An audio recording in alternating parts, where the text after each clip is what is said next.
The YouTube one. Sorry. Start up for the YouTubers. The YouTubes. Hello? Hit reload. There it is. All right. And we're messing with my fart box. Pause that so I don't double.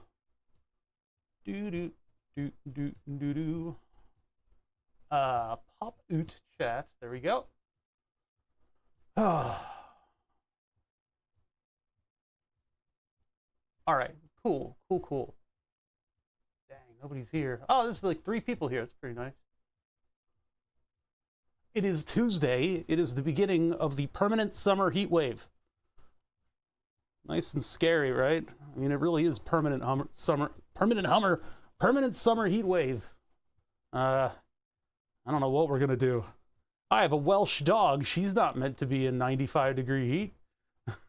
Luckily, we have an incredibly large amount of air conditioning available in this house because we got our whole system redone. This is the second, oh no, this is the first print. Well, the first print ended up good enough. The second one ended up just about the same, and I still broke it. And now I am toying with the idea of doing another Goop print. Now, the Goop has been out for a couple days. I don't know what the status of the printer itself is, but that hood has pretty much mostly kept the smell to nothing. It does not smell at all in here, except in the morning when I come down and the fan is not on, there's a little bit of a smell. Turn it on, turn on the fan, it's gone. So I have the exhaust fan for the times when I need to like have breathable air. Like when you open the front, it's good to have an exhaust going out the back. That would be the new exhaust fan, that one right there. I've been too lazy to implement it. There's a couple big things that are like on my list of things to do, like unboxing medical supplies, getting rid of all the cardboard from all these big thing purchases that I've done, and then getting a print going, like something. I'm thinking maybe the XO1 Power Armor from Fallout 2. There's a good model out there with an XO1 Power Armor, because I always love that Power Armor. So there's that one. I don't really like figurines, though. I'm going to have weird statues all over. We need to organize the shop a little bit. I need to get that all the project boxes sorted through. We need to be like mean about getting rid of stuff, because I need space. It's an absolute wreck in here right now. There's just stuff everywhere. It's starting to choke my ability to do stuff. Yeah. Anyway, I just don't want to. I don't want to live a life of people telling me that I never finish projects. You know. But that's what you step into with this kind of stuff. How brittle is this? Oh, it's soft. That's weird. I mean, this thing sat in the sun for a while. Wow. Okay, so that's pretty easy to break. It's like a little bit stronger than a CD case, but not by much. Whoa, that's worse than a CD case. That's actually a lot worse than a CD case. That is very brittle. So I guess the engineering usage for stuff like this is going to be fairly limited. PETG, I'd be putting real force into it to get it to do anything. And then it wouldn't snap. It would just bend permanently. I get resin on my hands.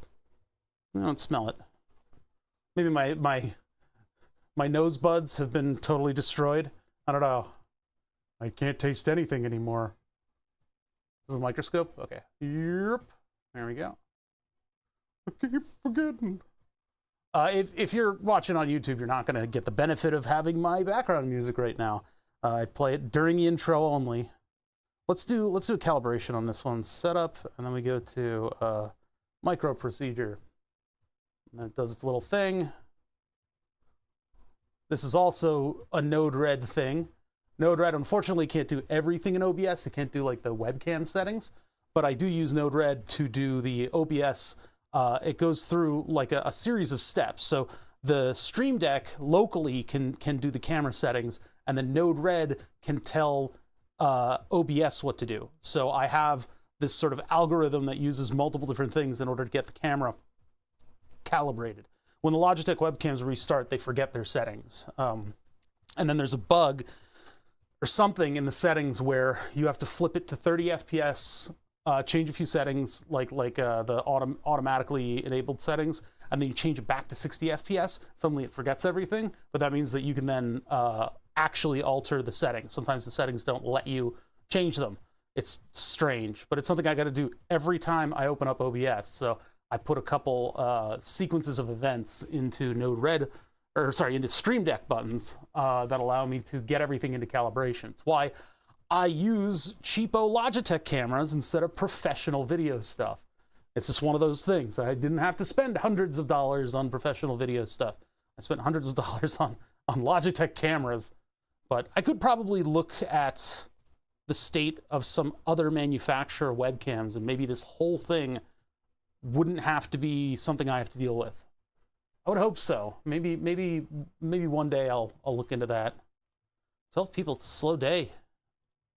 Slow. I guess I haven't been doing much. I haven't been streaming much. Let's see. What am I looking for? I'm trying to reduce the number of windows that are open on this computer right now.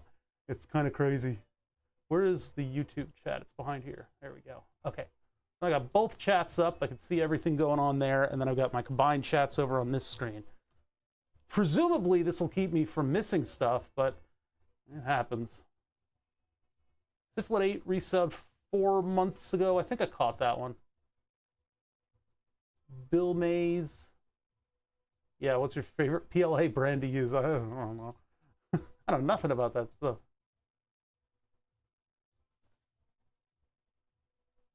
Do.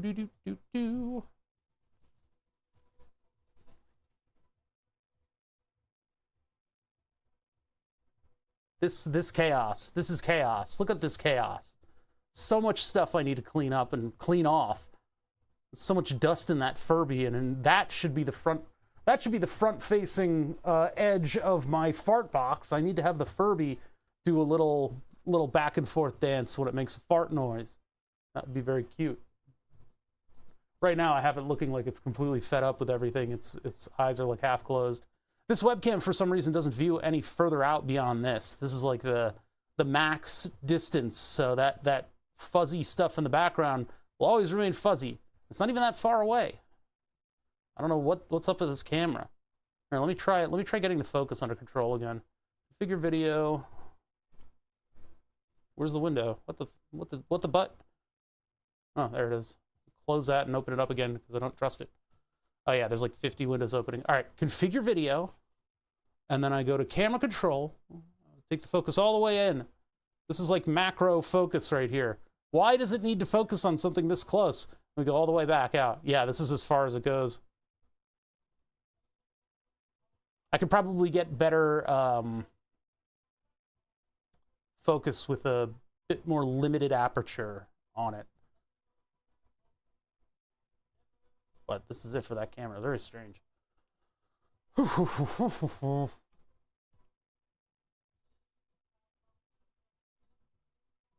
fooling around with my fart box today. Ah! Hold on. So many magnets. I accidentally buzzed by the magnet bin. There's like 10,000 magnets on the side of this thing. This is the fart box. It says channel point fart box. Boy, that would print a lot cleaner if I did it on the new printer. That would be like ridiculously clean. And then I could do it all clear.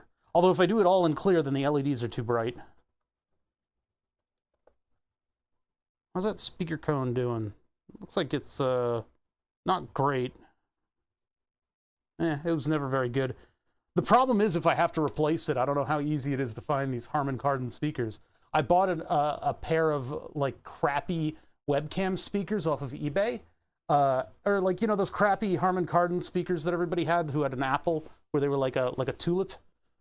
They look kind of like a wine tulip. The speakers inside of them, the cones had completely disintegrated. Something about the rubber and the plastic that they use got greasy, and it completely ruined the speakers, and very disappointing because I bought it. I bought that thing specifically for the speakers. I wanted to take them out and put them in things, but I guess I can probably get them new. Let's see if we can find one. Maybe eBay. Harman Kardon speaker.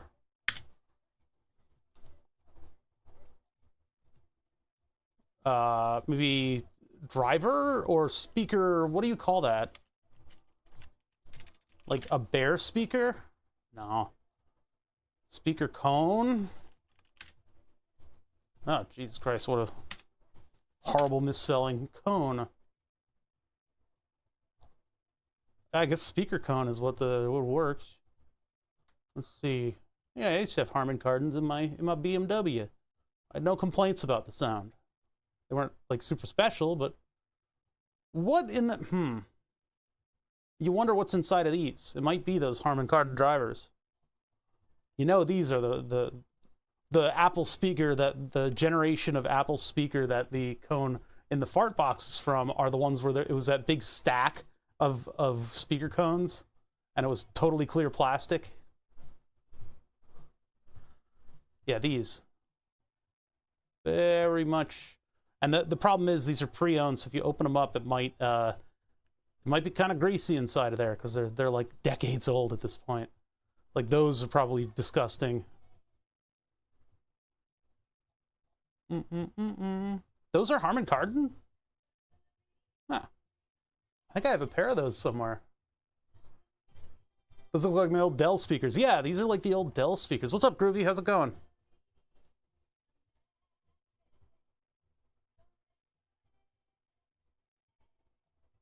Apparently, I've been surrounded by these speakers my entire life. Even these. Oh, wait, no, that's the subunit that comes with those speakers. Yeah, that's right. Weird. I don't like this part of the mix. I'm going to let it play, though, because I need to eat up time. I was just hoping that I could find them bare. Speaker parts, maybe?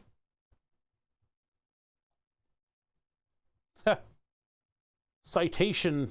Why would you call a speaker citation? It sounds awful. It sounds like you're in trouble. What the hell? That's like what is it? Isn't there a car called the Citation? It's like, what are you thinking? You get citations from cops. Like, I don't want to associate that. 3-piece speaker with system and original box as is $20. Like that, I could do that, and then I would have 4 of those speakers, but then I'd have to throw out all of the other e-waste that comes with it. And the subwoofer and stuff that I just don't want. Some HR person thought it was a good idea. It's supposed to be worse for us. Really? Up north? Usually we get you guys get the swamp down there in DC. But yeah, it's stifling outside. I'm in a basement, and the door to the unfinished part of the basement is open, so it is a refrigerator down here. I am actually getting chills. What's up, Wonky Robot? How you doing?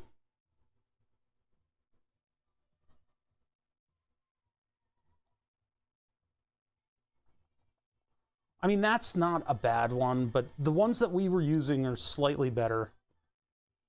The skull speaker still annoys me so much, because we tried to redo the skull speaker, like as my foray into streaming on both Twitch and YouTube, and I cocked it up so bad. I just messed it all up. It's terrible. Pittsburgh is at 95. We're at 91. We're on the other side of the state. Yeah. Let me open up my forecast, my totally inaccurate forecast. But I'm not going to show it to you guys because it puts a pin on the map for exactly where I live. Put in my zip code. Why is it in Russian?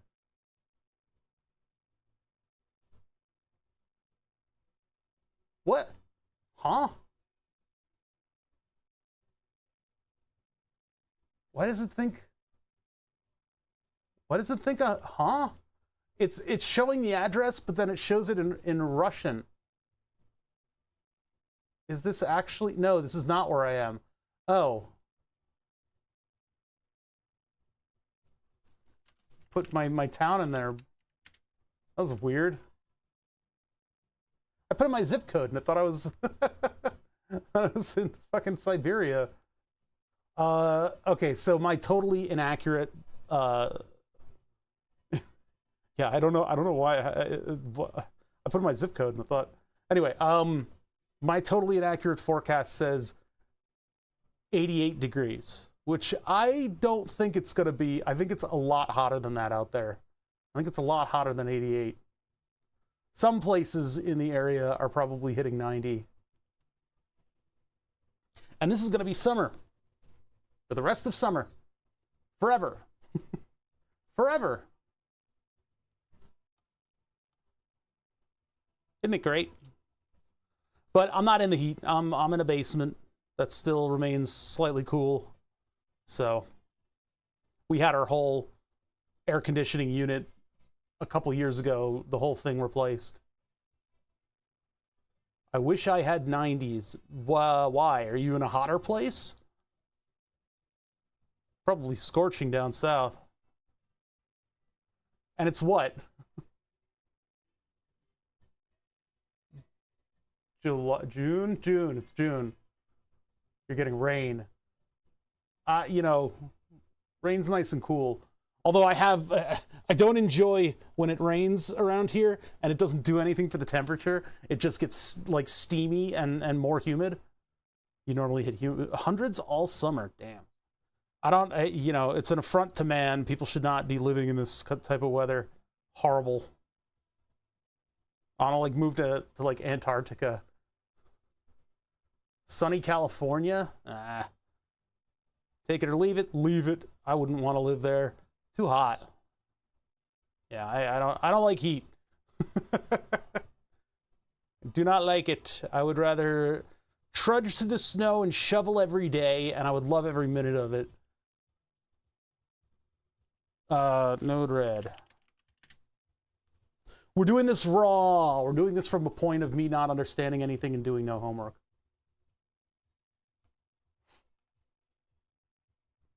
They said it might be snowing in the Rockies. Damn. Yeah, this is just like fucking unbearable. We're gonna get a kiddie pool and let all the corgis play in a kiddie pool. Come live in Scandinavia, you'd love it, dude. If I could afford to Scandinavianize myself, that would be kind of fun. Although everybody's really antisocial. If I had like a friends group in Scandinavia, I guess I know one guy. Two maybe. No, he moved to America. The Willow Pool. Yeah, it's gonna be funny. I don't know if they're gonna roughhouse in the pool or not, or if she's just gonna be totally afraid of it. She's been around my brother's pool, but she doesn't know how to swim. But this is just gonna be a kiddie pool, so there will be really no swimming to speak of. 108 on Saturday, hundreds the rest of the month. It's cold as fuck in the Pacific Northwest. That would be nice. Ah! Okay, so those are easy to break. Yeah, the brittleness of the resin printer, I'm starting to learn. Get a pool, so I'm just going to be in that all summer. Yeah, get plastic bags for your tablet. Just fucking get a pool floaty. I'll be in my office.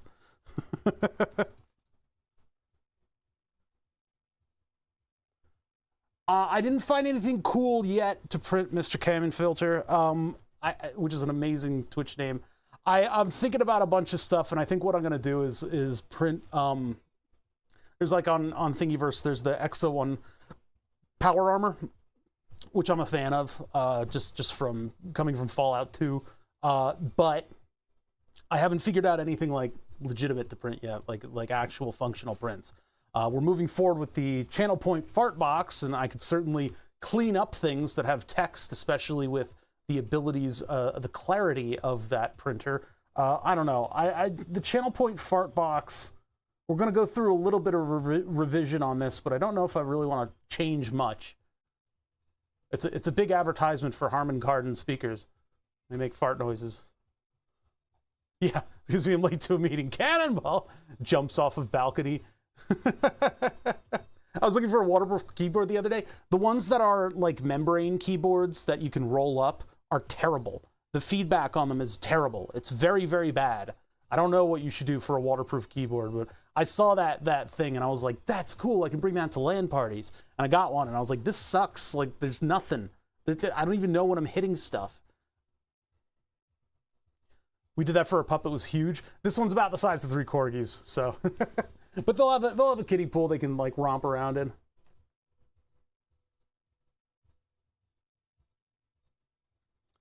So if I move to Scandinavia, I could start an actual burger joint and make actual good food and embarrass all these Scandinavians who are sitting out there boiling ground beef. It would be perfect. If only Scandinavia was a specific place. Throw a dart at a globe.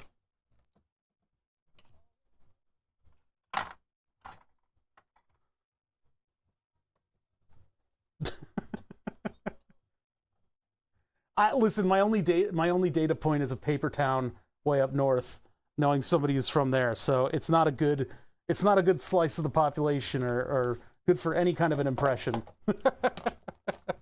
Boiling many, right? That's what it looked like they did.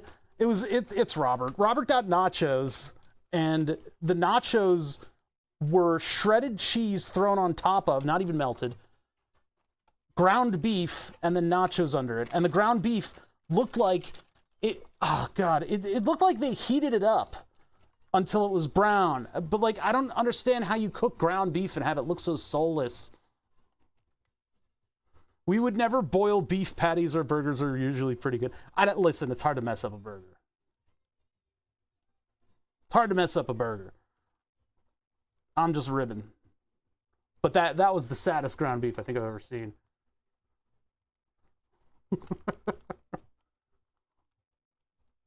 Y'all got some weird foods over there. Maybe I could fix it. Let's start a barbecue joint.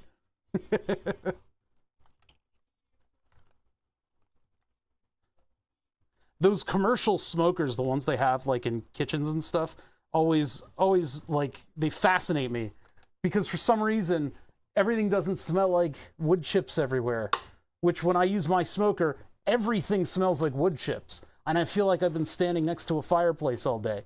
But these commercial ones, it's just like this metal box that exhausts outside of the kitchen, and they just use it, and then you don't feel like you've sat in front of a fireplace for 14 hours.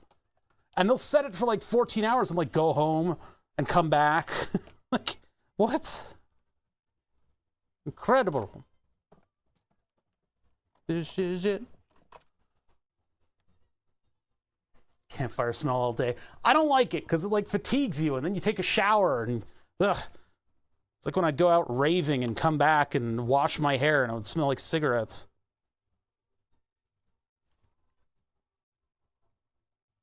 That must be the Swedes? Yeah, that's what I'm talking about. That really makes some sharp pieces. It did get very detailed, though. I've taken to searing my steaks and putting in the oven hour, lowest setting is so good. That's the thing, like, Octoj got into that kind of food stuff that everybody's been doing lately, where you reverse sear your steak, so you can like sous vide the steak, and then you take it out and you just fucking blowtorch that thing. And apparently that's a really good way to make steaks. I do the barbecue thing, or grill, I should say. At barbecue, people get really insulted when you call a barbecue a grill a barbecue. I grill them. Ain't got time for that. He bought like a special blowtorch to blowtorch his steaks with. It's weird. Yeah, barbecue is like very slow cooked pork and stuff like that. And grill is the thing that everybody has in their backyard in America. So with beekeeping, you either smell like smoke all day or you get stung. Oh, jeez. From what I've seen of the beekeeping that my friend has had done, it seems pretty hands-off. But then again, it's pretty hands-off for him because the people come over and they take care of the bees, and then he just gets a cut of the honey, which is a sweet fucking deal to have a couple like bees on your property and a stable source of honey to make mead. Cookout chicken. Oh, there's nothing like it.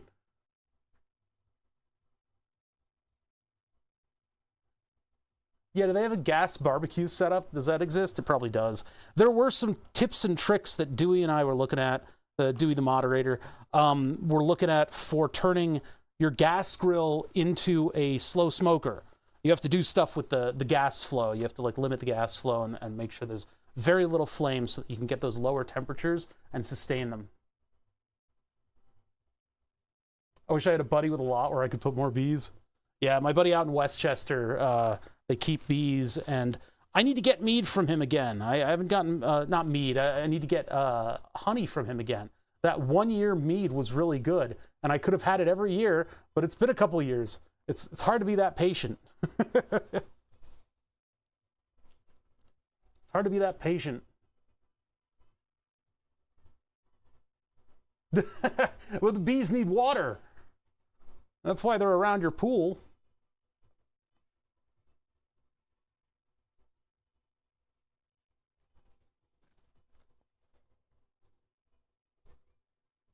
They're looking to drink your sweat.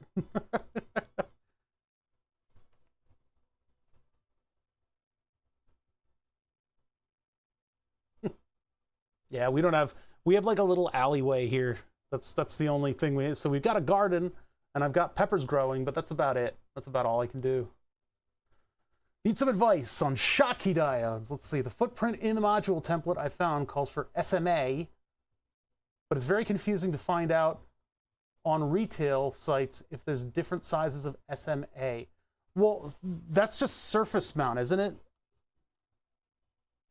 There's a couple different sizes. SMD versus SMA, yeah. SMA, DO214, DO213. The problem with diodes is they're not as regulated as resistors. Bees into what? Smad. Ooh, he's smad. He's smad as hell. What do you got, Sumron? Here we go. SMA, SOD123, SOD123FL, SOD323. Those I actually have some of those. SOD523, SOD723, and 923. Of course, the 2.3, I guess, would be the designation of a 2-pin 2.5125. Yeah, it doesn't make any sense. They're all over the place. And it's down to the specific diodes that you're using. You're gonna maybe have to get out the calipers and take some measurements. And just rock with the measurements. There, you could also do, like, you go to digikey.com. I don't know if you ever heard of this sort of niche website. It takes a while to load for no reason. I thought I gave you all of my money, website. Don't you have all of the money? Not just my money. Your site design has won awards and I can't even go to your page. You do just a, here we go. Okay, so what I'm gonna do is just search for diode. Oops, not with a slash.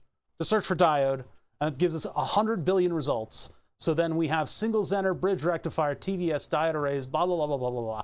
We're just looking for a regular old single diode.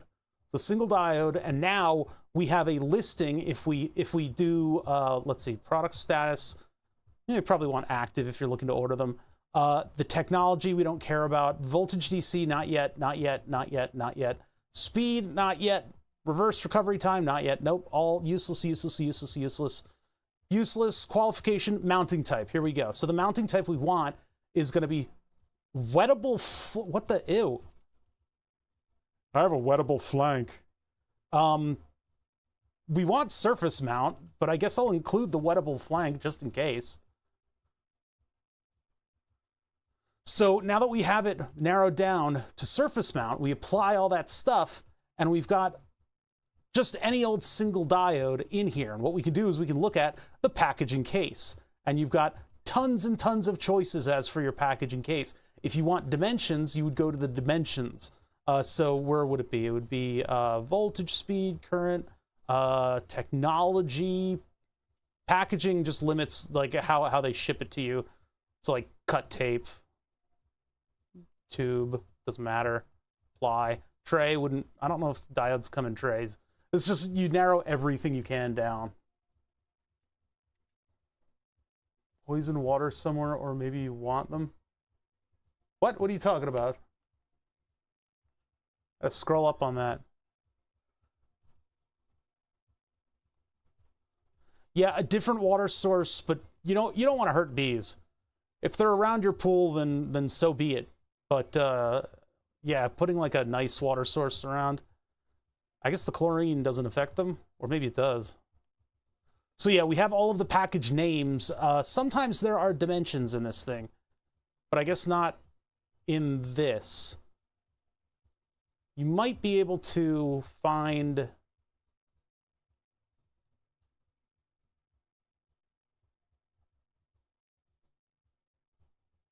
Yeah, it's just an exhaustive list. That's not as useful as the images that we were pulling up. Sometimes they have dimensions in these things, and I don't know if you can do the custom ones, but...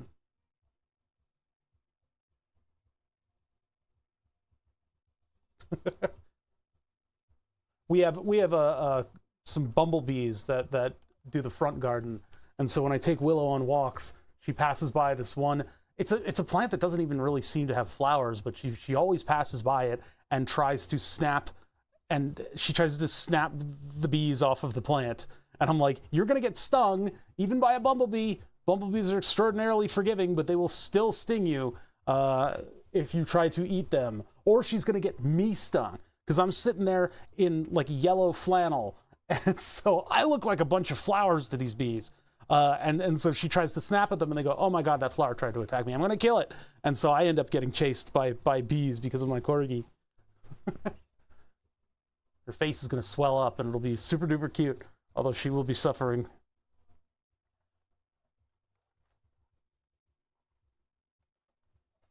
The fart box.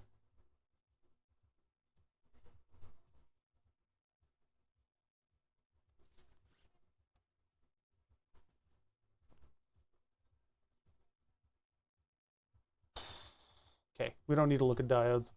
We're looking at Node-RED.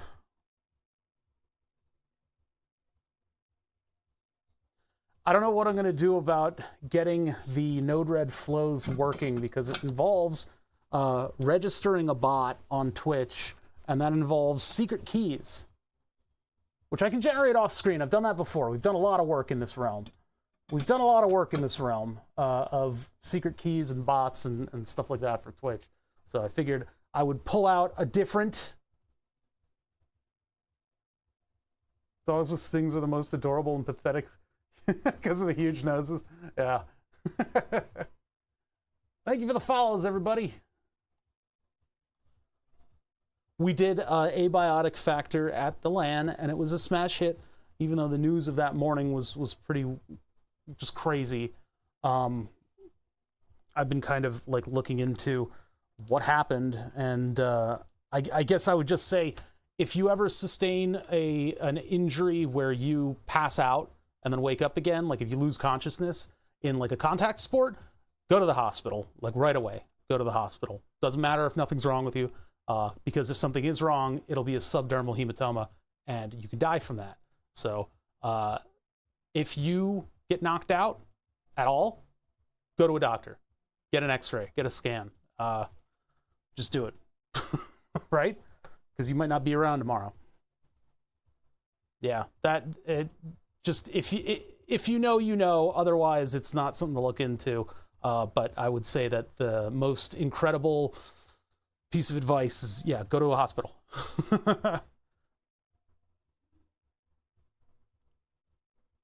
The lineman nap? Oh, geez, yeah.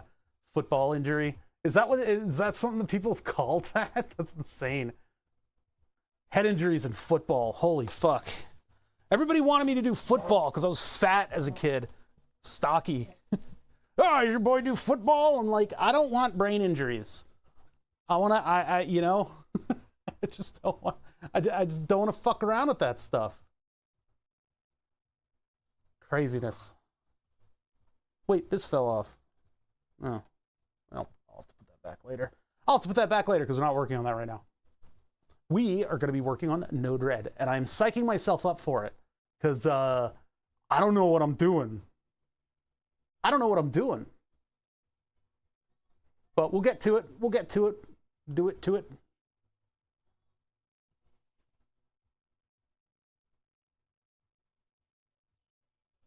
What else is going on? Everybody's working on their own stuff, right? I'm routinely and continually frustrated at this VCO. I have looked into diode ladder circuits, and I actually, instead of buying the correct resistors, because those resistors I bought on stream, I'll tell you something, those resistors that I bought on stream, they have the same size leads. I don't know what it is. Somebody decided to cheapen up all the resistors like throughout.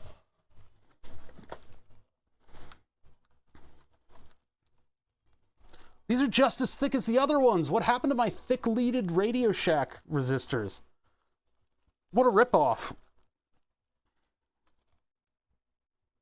I mean, I guess we'll eventually use these. It's just the leads are just as terrible as the other ones. Yeah, I looked at that guide. It wasn't anything abnormal, but it would be, I'll pull it up if I ever order resistors again and try. But it seems like that might vary from manufacturer to manufacturer. I don't know if that's exactly the standard. Working on controlling WS2812 LEDs, I was going to say leads, LEDs, without a library, because you're using the CH552. Doesn't Fast LED even cover that chip? It does a lot. It does a lot. I've used it a lot. It's one of my favorites. But yeah, I did look at that. I did look at the guide. That seems like it would be kind of... What kind of TIR? It's LWIR. My focus is instrument developed, hyperspectral tracking, near IR, long wave infrared. We've met before, but I don't know if we caught up much recently. Ah, how's it going, High Potential? This one is LWIR, and it's the Lepton 3.5. Lepton 3.5 and a Group Gets webcam module, because I do webcams, right? I do webcams around here. We tried to build the DIY thermal cam, and the frame rate was like 1 frame per second because everything was just terrible. Don't necessarily go with Lepton because the overseas thermal imaging people have caught up. They've caught up, and they've got like higher frame rates and higher resolutions for a lot cheaper. The Lepton 3.5 is actually around now. It's probably like $150. And then the Group Gets thing was like 100, but Group Gets moves on very quickly. So I don't know if you could find the webcam module again. Very specific to my needs, though. I needed USB-C and the ability to put it right next to the webcam. It is a pinhole viewer, so it doesn't really focus. You don't focus it. And then it's got a plastic window that it uses like a 1.4 volt signal in order to throw, in order to calibrate. So it needs calibration. Other than that, you get the Lepton color scheme, although many other different color schemes can be applied in software. So, but then I made an enclosure for it because the Molex plug socket for the Lepton sensor, you're supposed to solder the Lepton sensor, which is just crazy to me. So you can put it in a Molex socket, but the Molex socket doesn't really hold on to it all that well. And so having it on a moving arm like this, it would constantly fall and drop onto the floor. And that killed one of our webcams. It killed one of the thermal webcams. I had to buy another one. So in order to prevent that, I made a case for it. The Lepton has a very nice CAD file that has all of the webcam stuff, and it even has polygons for the cone of vision of the webcam. So you're able to make, I was able to make an enclosure that sets in the webcam and holds the lens on. And also the problem is if you fully enclose it, it'll overheat. And when it overheats, you get noise all over the image. So I used some speaker grills in order to make these little vented panels on the sides here. And that has netted us a good webcam enclosure. But it's like, it's almost has to be open air for it to cool properly.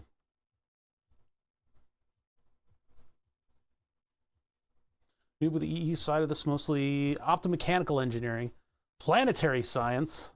Oh my God. Well, yeah, anyway, that's my whole experience with it. There are probably better PCBs, and you could probably get better enclosures. I know there's one metal enclosure that actually has, that uses the metal as a heatsink. Seen a wider range guide on Google Images from 1/8 up to 5 watt. Yeah, but you can only trust Google Images so far, and the standardization is not as strict as it should be. But anyway, the thing is, I bought new breadboards. So these breadboards will probably work a lot better with the resistors that I have.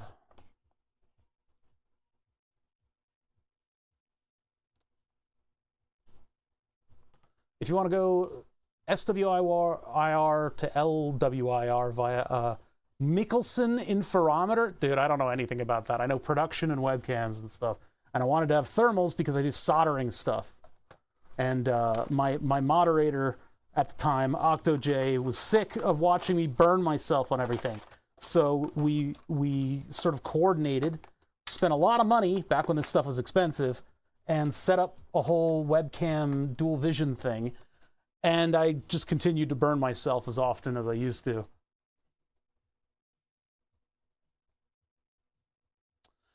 So I did homework on this. I did some research on the ladder circuits and how the Roland synthesizer, the TB303 functions. I'm still doing homework on it. It only matters depending on how strong you want the signal coming out of the potentiometer to be. The higher the value, the less current it's going to use. And so it'll be subject to more noise as it gets into the circuit. In addition to the fact that, no, I think that's it. It's just, it'll be a little bit noisier when it gets to where it needs to go. And depending on what circuit it's going through, if you're putting it through filtration and stuff, you might need a little bit more current running on that voltage line. If it goes directly into a microcontroller, you could put a 1M on that and it won't really matter. But it's all just depending on how much current you need on the other end. Fart box. Yeah, we need the fart box back. We need to get this thing back. I don't know about the microcontroller side to it. I think gutting the code is not going to be all that hard. It's just how do I get this to accept whatever I'm sending out via Node-RED. And that might be just looking up like Tasmoda or some other project. I'm sure it's very simple. All we need is a trigger. All we need is a trigger specific for this thing. To keep on moving. I'm hoping this goes easy, but I don't know how getting Twitch onto Node-RED is gonna go. Oh, it looks like I peaked. I mean, yeah, I've peaked like in life. Yeah, that's true. But hold on, let me just do this.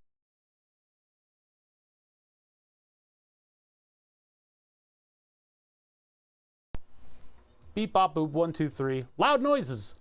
Okay, that's limited pretty good. I have one sock on and the other foot is bare. I typically wear compression socks because well, one, I'm a big giant meatball with legs, so my limbic system needs a little bit of help. But in addition to that, you know, I'm sitting for most of my day right now. But it's been pushing my pinky toe into the toe next to it, and I was just like, ow, what the fuck is going on? So I'm sitting here with one sock on and one barefoot, and they're both in rubber moccasins because the stool hurts my feet. I'm a very fragile boy.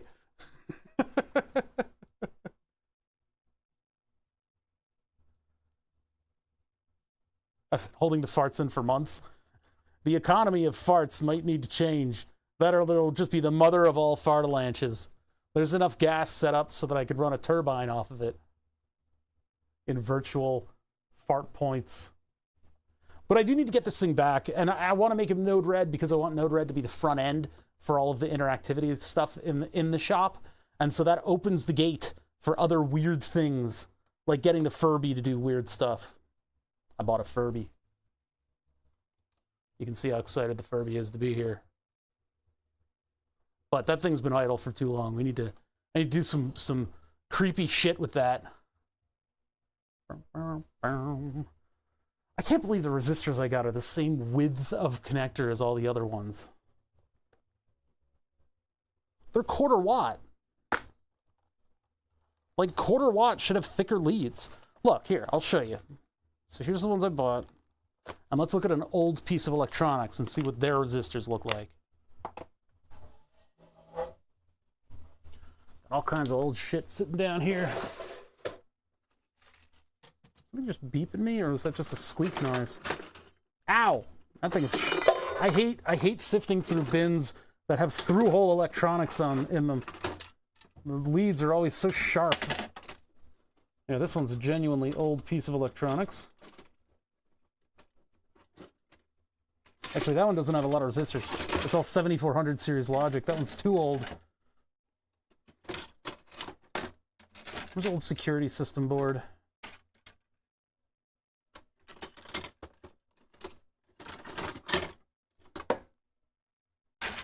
That's my old router.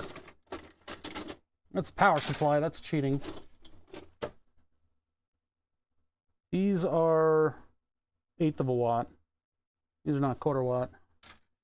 All right, let's find some other piece of old electronics that's going to have through-hole resistors on it.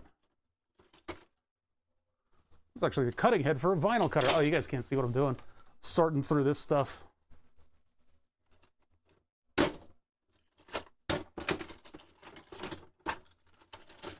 Back of the head stream. There we go.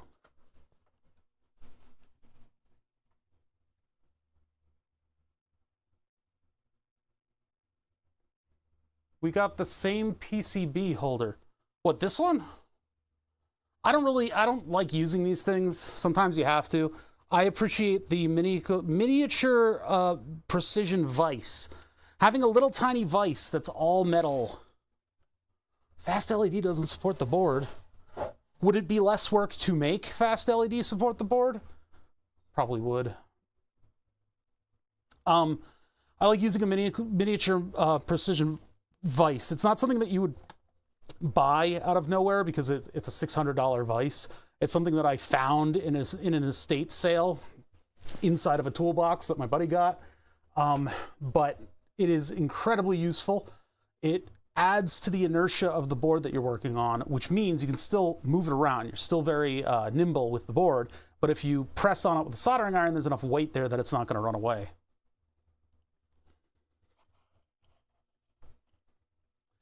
Old school resistor, big leads. New resistor, just purchased. $11 dual clap voice. Yeah, Wexo sent in this one. The whatever it is, clap voice. New resistor. Everything is so much thinner, and it doesn't really work with breadboard all that well. So I bought new breadboards because that apparently, presumably, the clips would be sharper on it. Why is all this desoldered? What's going on here? I guess it is soldered. It's just weirdly soldered. But yeah, look at what they've done to my boy. And it may not seem like it makes all that much difference, but it makes all that much difference when you're relying on little metal clips to bridge contact to all of your stuff. It does matter. Kills me, man. Like, if I'm soldering in this resistor, it's fine. But if I'm breadboarding with it, it's not fine. And it's probably the same wattage of LED. It's just things used to be well made in America. How's the heat wave treating you over there, Turts? My forecast said it would only get to 88 today, but I don't believe that for 1 second. This is, by the way, this is going to be the conversation that we're going to have for the rest of the summer. Is how's the heat over there? Oh, the heat's pretty hot over here. How's the heat over there? Oh, it's pretty hot over here. How's the heating on your heat side of the heat? Oh, it's hot. It's heating up hotly. That's it. That's going to be the conversation everywhere. So I bought new breadboards. Apparently, breadboards have a lifespan because as you use them, those little pinchy clippy things unpinchy clippy. They get less pinchy clippy, and the more you put random bullshit in your breadboard, the less good they're going to be. I have a feeling even just putting a square pin inside of this thing makes it a little worse because all the metal sucks in electronics. The margins are very low for profit, and so nobody's going out of their way to make something nice. They're all made to the absolute bottom dollar. Fun. So they're disposable. I was tempted on whether or not we should breadboard something. If Node-RED is particularly confusing to me today, we might run over and do some breadboarding. Anyway, we should probably get to it. Hey, we got a good amount of people here. I didn't realize how bad the heat wave is.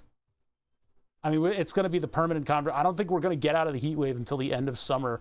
Just you wait. And all the newscasters, all these fucking newscasters with their smiling through their teeth at you. It's going to be 90. Haha, I'm going to put on shorts and go sit by the pool. This is great. Wonderful beach weather. It's like, dude, this is very concerning. It like early in the season when it was like 80 degrees, like, oh, it's so nice out. It's like, this is not good. Like, this is concerning. Yeah, we're just permanent heat waves forever. Boston is hotter than where I am in Texas. Ugh.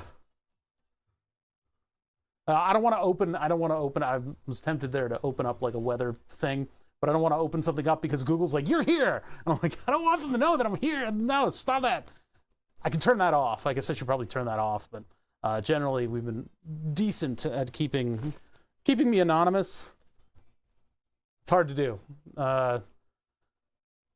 Yeah. But you guys guessed my birth year on the references that I made, which was crazy. Let's take a look at Node-RED, I guess, huh? You guys ready to start? I'm not. I'm not ready to start. I'm not going to be ready to start. My dog's actually at the groomer's today. She's going to be all floofy and they'll get all that excess hair out of her. 88, offense over 100. I would not be able to live in Texas. I know you guys, I visited,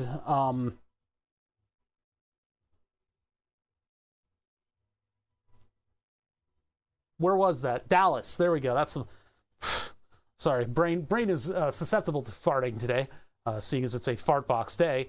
But I visited Dallas to help retrieve a friend's car, and as hot as it was in Texas, it was stifling in New Orleans. But in Texas, what they do, and I guess it was stifling there too. The humidity is all over the place. You wake up in an air-conditioned apartment, and with all the blinds drawn, and you keep them drawn to keep the sun out.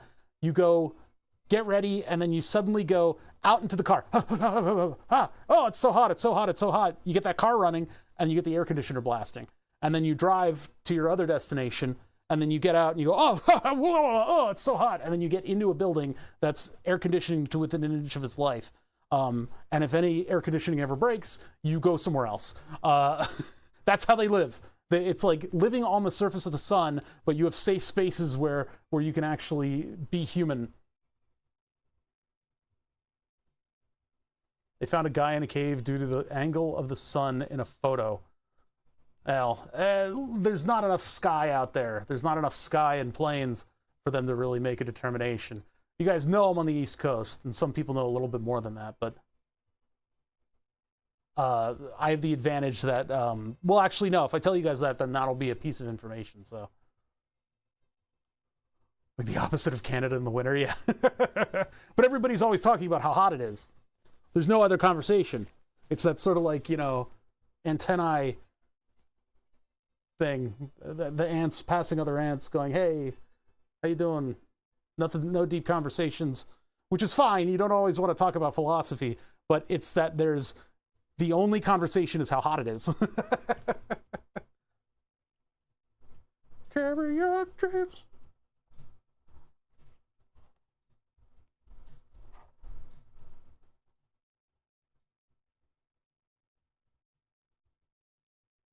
I'm moving to the Northeast soon, and I'm more concerned about the heat up there than here. Well, set apart a little stipend for all the electricity you're going to use on air conditioning.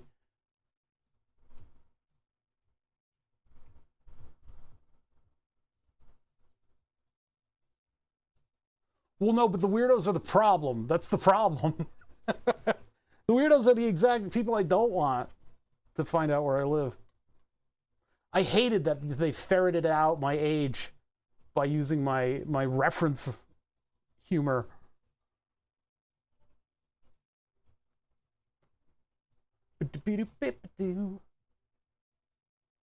I'm reluctant to start today. I don't know if you guys can see that.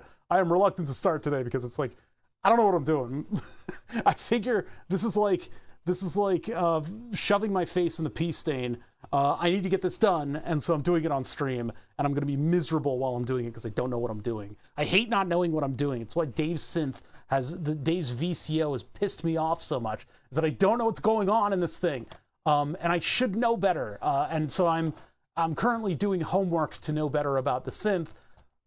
The fart box has been down for too long. It's another thing that's looming over my head. We've done an inordinate amount of Dave streams, and Dave is taking over, and I need to make Dave stop taking over. This counts as my intro. I'm going to get the music out of here. I would just listen to this all day. No more love on the run. Yerk.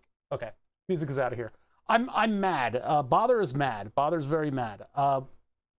So not only are my breadboards expired, as evidenced by using these ubiquitous thin-leaded resistors that you can't seem to get them like they used to be. And what I mean is directly evidenced by, this is a speak and spell. These are nice and thick, and the ones that I have and the ones that I can buy are all skimping on the metal, and no seller is reliable enough for me to find the proper type of resistor. Like, it's that it's cheaper to make these. That's all. But anyway, not to get bogged down on that. It's just been very frustrating. The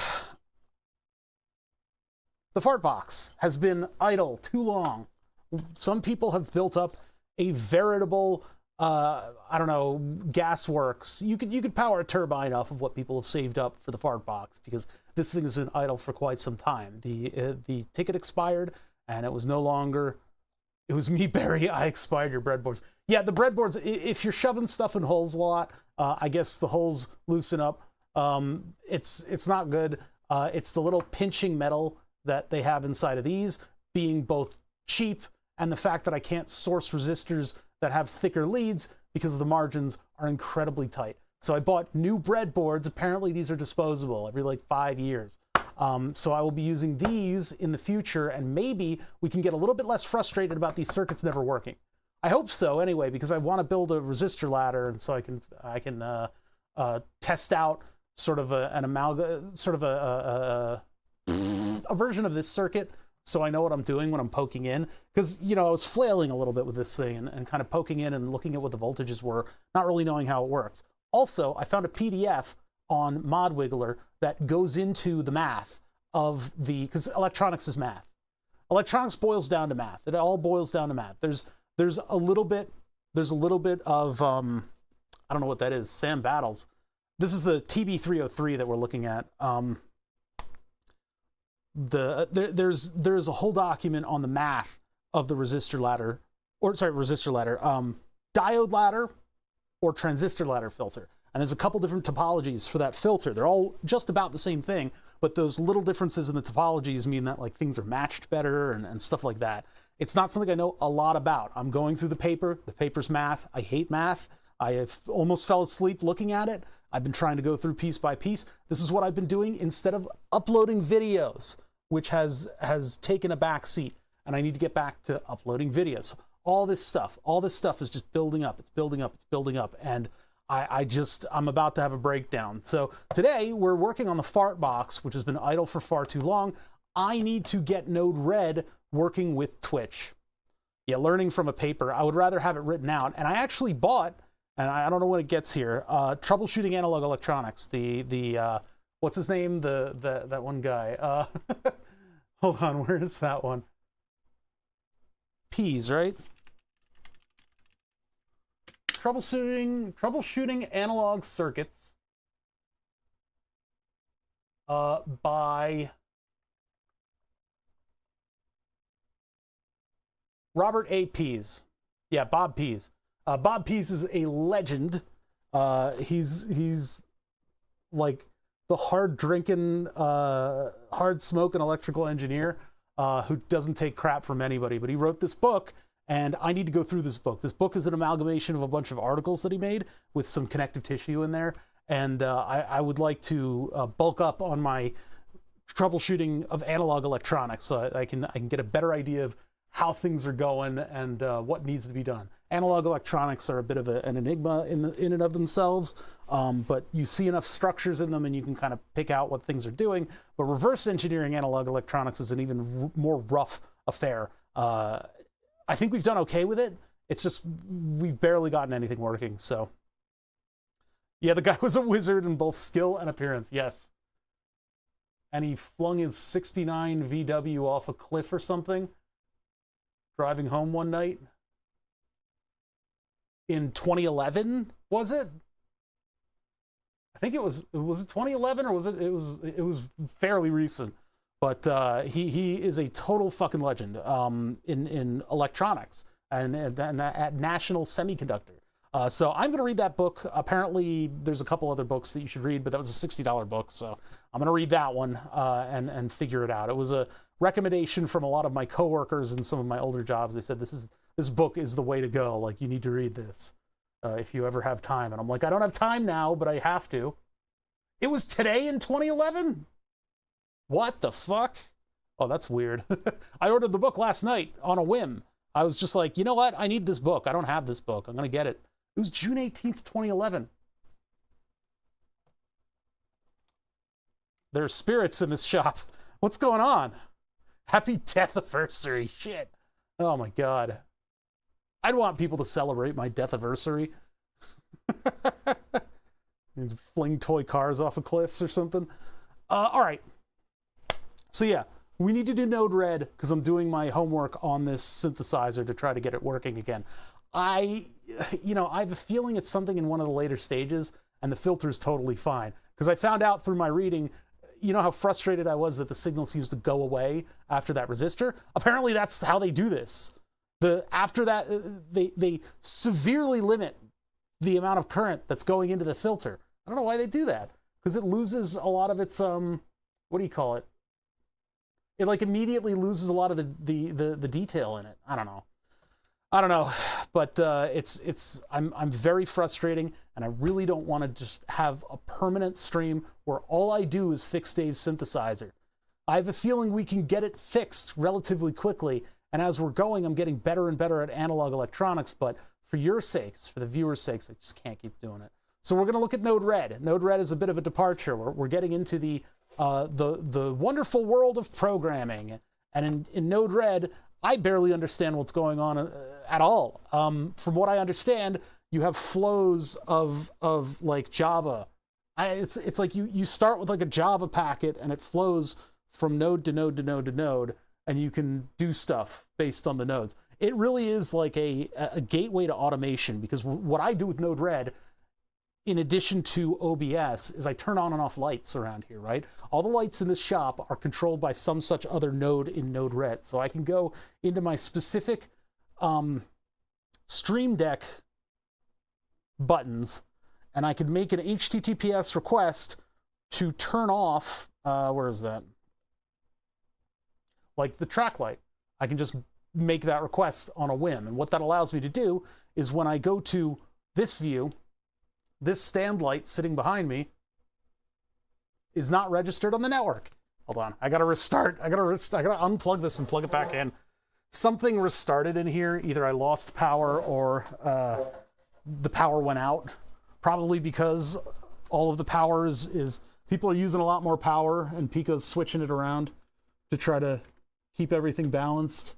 When that happens, we get little blips. And when we get blips, all of my Tasmota stuff, for some reason, doesn't agree on what the they like don't agree on IP addresses, or they just like bog down.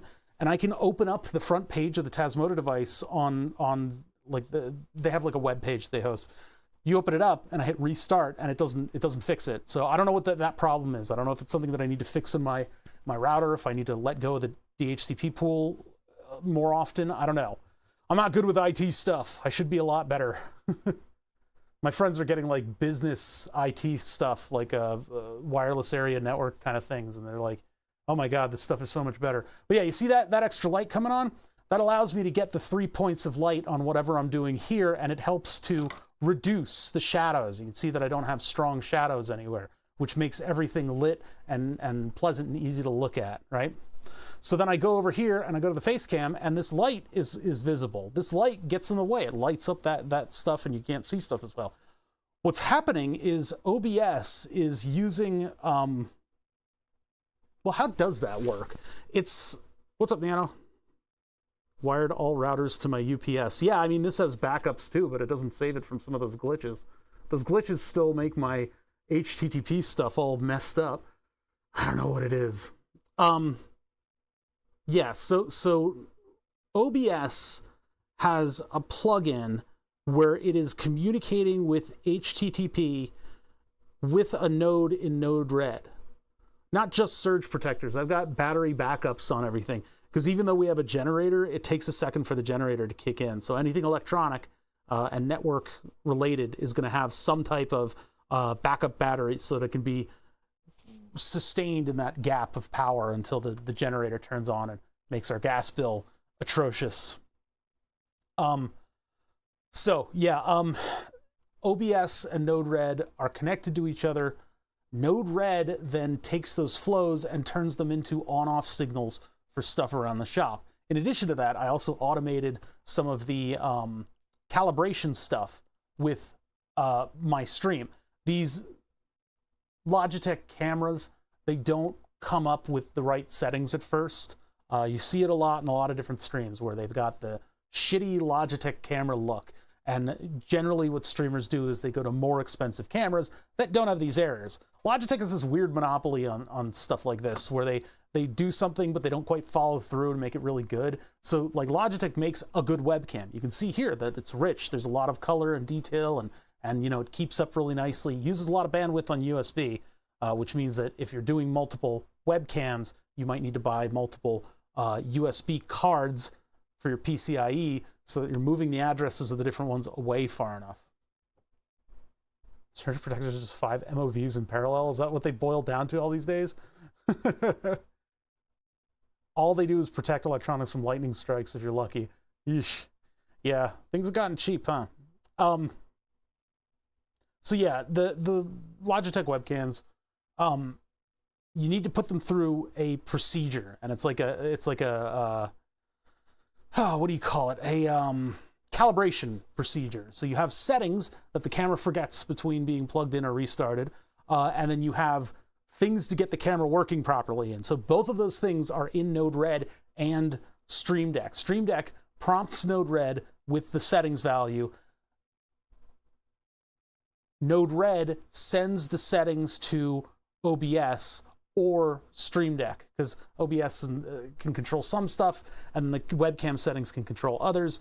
Stream Deck needs to have sort of native control of that stuff, but Node-RED helps me control all the OBS things. So like when I hit one of the procedures, I guess we'll just do the arm procedure again. If I do the arm procedure, you can see the contrast, or what is it, the brightness changes down to a different setting. That tells me that it's doing something, and then it sets it back. These Logitech cameras, you have to change it to 30 FPS and then change it back to full FPS, and all of your settings will suddenly change. And then you can set your contrast and stuff like that. Apparently, G-Hub software is now capable of retaining C920 and similar camera settings. I hated the G-Hub though. I hate that program. I really don't like it because it doesn't let you control everything. It kept some settings away. And actually, G-Hub is the only software that can control the Brio's field of view. I think we're in the highest field of view right now because it's very fisheye. You can see that like these lines are straight. They're supposed to remain as such. No, maybe we're not. Okay, maybe we got a good one there. Because like, yeah, on the wider settings, you can see that these lines are kind of concave.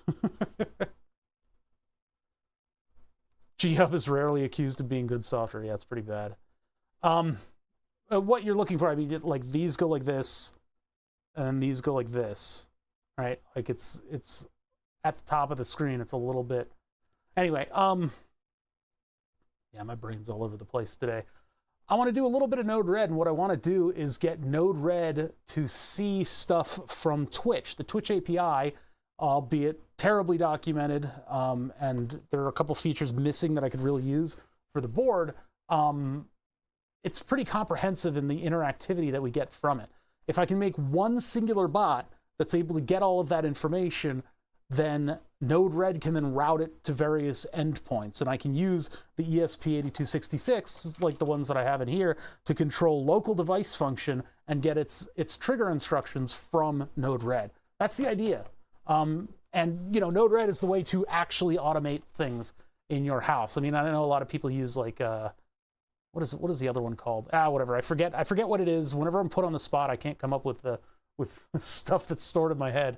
But yeah, I've got a Node-RED setup. What was the address to it again? I think it was. Here, I'm gonna look for it by pulling it to another window because we might accidentally run into something that I don't want you guys to Actually, wait, if I just type node, that didn't work. Oh, no, there it is. 2148. There we go. So I've already got this all installed and everything. There was a stream that I've uploaded.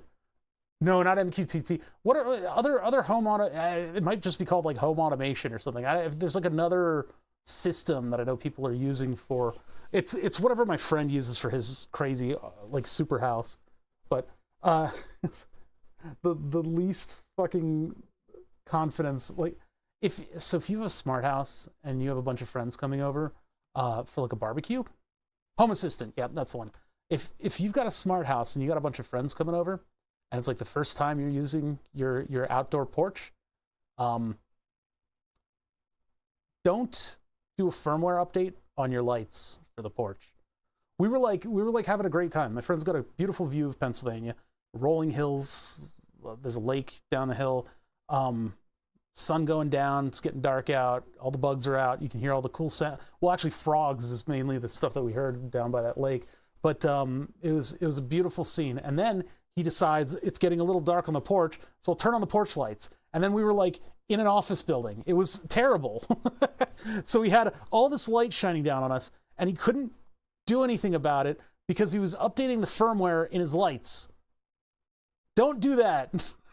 If you have friends over and you have a smart house, don't decide to just start uploading firmware while baking your friends under a bunch of heat lamps. Ay, ay, ay. Don't open the slider door. I gotta authorize it on my app. Yeah, it's a little weird. It's a little much. There's a lot of cool stuff that he can do. I just hope he does it in context of like normal people needing to use your house. So yeah, here we have all of my lights and the various things that I control with Node-RED. These are all just Tasmota switches. It's as easy as dropping a node in and then telling it what you've called it. In this case, I call it track light. And in the device settings, I have it set as track light. Hey, Gonad, how's it going? So what I did is I put aside a bunch of IP addresses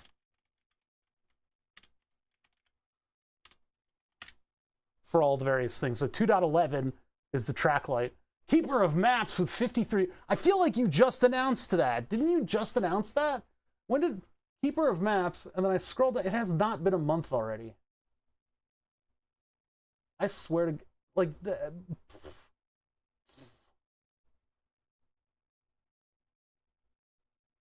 well, I guess I don't see it. There it is. That was 100 bits. Maybe that's what that was a month ago. What the hell?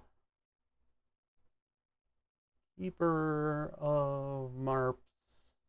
Marper Keeper. Trapper Keeper. Who's its sister? Okay, fine. You're not on there. Tempest Fugit, yeah.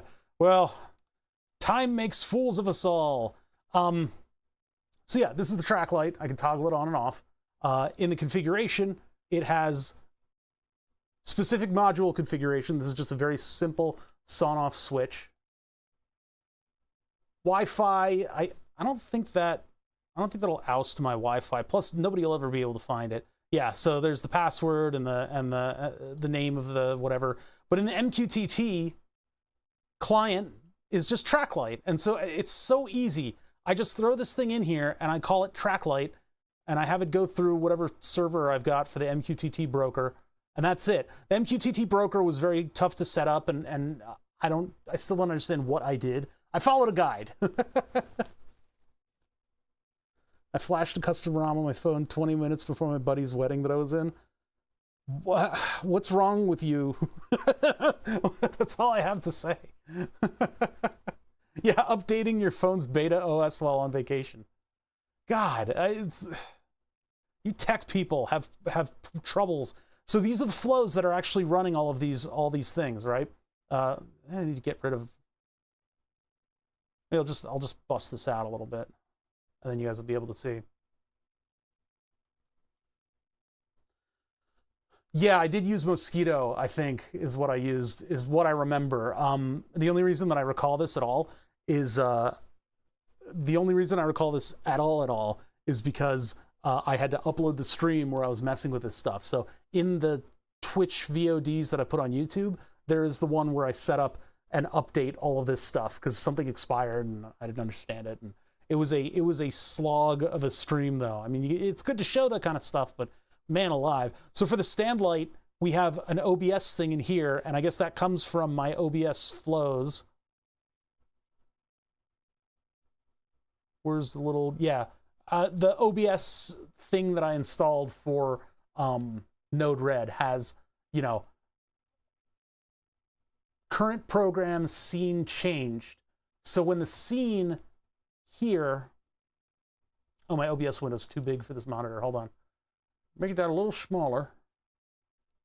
The OBS scene here, see these scenes? These are what I use to control my whole show, right? So I go here and we're looking at this, and then you guys can't see what I'm choosing. Anyway, yeah, just when I click those, it'll flip to those scenes. I also use the Stream Deck in order to flip it. So if I use either source, OBS will send out current program scene changed. I don't know what the hell this one is doing. What is this doing? Whatever. I guess it turns it into JSON, a big JSON, and then that JSON is searched for contains spring arm. So if the JSON is a whole bunch of stuff in curly brackets with commas on it, right? Yeah, it just converts it over to, so it puts curly brackets on it basically. The stuff contained within that packet, if anywhere in that packet it says spring arm, then we send on to the stand light, right? So that's basically what we're doing. This on off will just send a thing if it gets a flow in it. We just send on and off. So doesn't contain or contains. We can also look at the settings here. Contains spring arm or contains micro. Oh yeah, because I also use it for the microscope. I need the 3 points of light. Yeah, if it contains a certain parameter, we can just throw it in to whatever the interactivity is. It's that simple, right? You can get very complicated with these flows. This is what I'm saying. Like, this is where the smart house gets smart, because there's a lot of different nodes that you can do. So then OBS source frames per second. So this is how we do the camera calibration. We got to turn it down to 30, wait, and then turn it up. The waiting is done in, what do you call it? The waiting part of this flow is done in Steam Deck. But if we're sent the request to change the FPS, we look to see if there's a positive integer in there. And if the positive integer is true, so if it is a 1, then we are going to set the FPS to 30. So that's what this little bit of code is here. Input name, message, blah, blah, blah, blah. Input setting, frame interval, parse int, 1000 over. So there's a bit of an equation here. We actually have, if it is a positive integer, we're going to do a little bit of math on this in order to make sure that it gets the right integer into the frames per second. This makes it a little bit more configurable, even though we're just setting it to 30. But apparently it needs to be like multiplied by 10,000 or something like that. I added a header onto the chat message so it can spot it and print it. Yeah, so it's just, yeah, an easy peasy thing to do. I don't understand this language very well. I guess, oh, return message. Okay, that was better. I was like, end message, I guess that's like a return. Okay, so that's a little easier. We return MSG, which is what we were making, what is it? MSG.payload. So we're returning the whole message, but in that it's gonna have frame interval settings. ChatGPT is really good at writing Node-RED functions. Interesting. I don't know if we'll do that today because I'm not paying for ChatGPT, but it might be something to look into if I get real confused. I need to make this small again because this is getting in the way. How do I get rid of this though?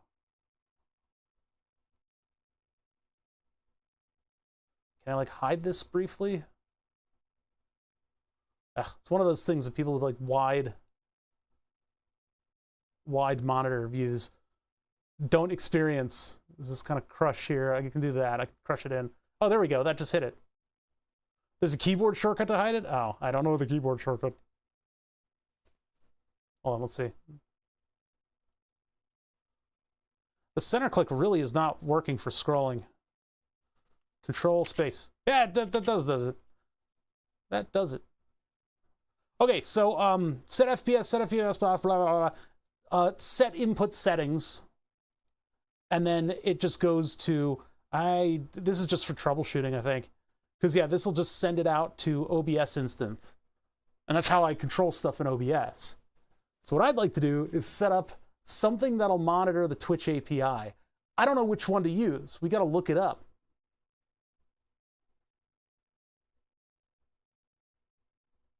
Yeah, I mean, you got to double check the code, of course. So we're looking for Twitch API Node-RED. So Twitch API token generation, HTTP request flow, neodynmy Node-RED Twitch event sub, flow to use Twitch API with Node-RED from GitHub. Just send all of chat to it via HTTP, sends having to do API bollocks. Well, we got to do it because we're doing channel points and stuff.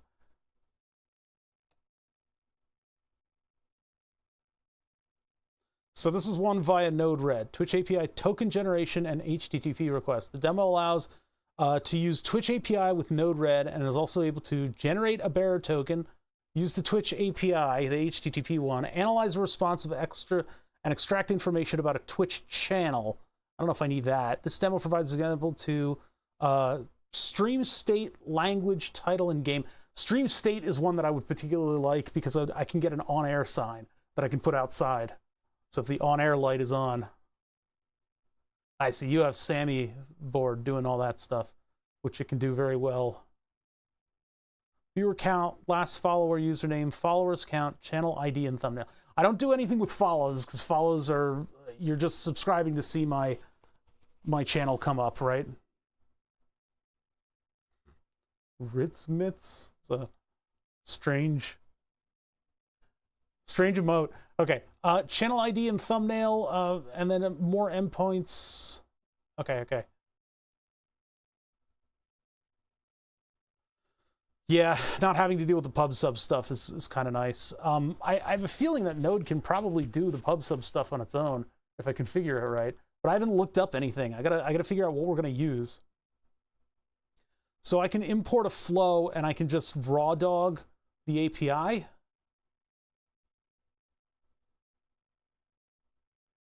Channel info, set ID and token, channel info. And that's just the flow that you cut and paste in there. Client ID, user secret. So in order to get these token values, I'm going to have to do it another page. It's just a website where you generate your token and that becomes your bot's login. You give it permissions and stuff to try to limit it from hacking your whole account. But I can't show you that stuff because it involves a secret key. I don't know if this is what... Oh, wow, this actually works in here. That's neat. So, channel info, stream info, state viewers, set ID and token, stream status, state viewers, and you get stream state and viewers out of that. Followers and last followers, but this isn't pub sub.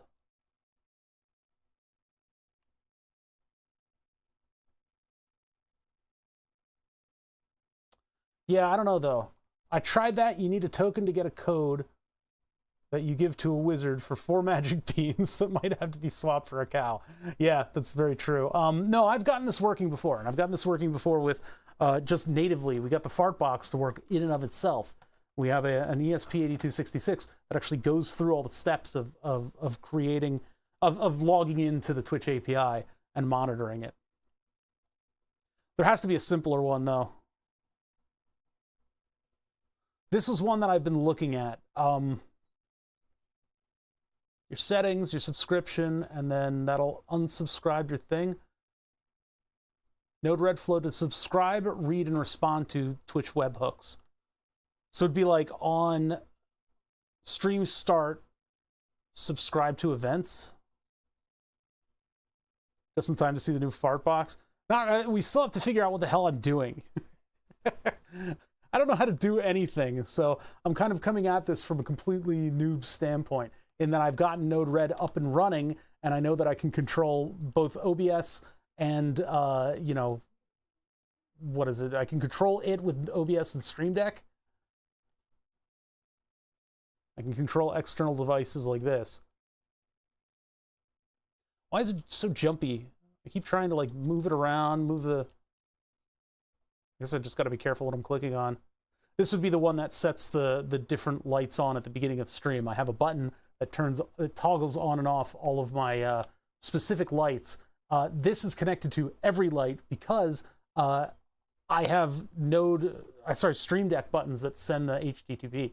I actually have to turn on the SWs. I use this SW with a daylight hours setting for the pepper plants so that they would get light during the day, and it failed brutally.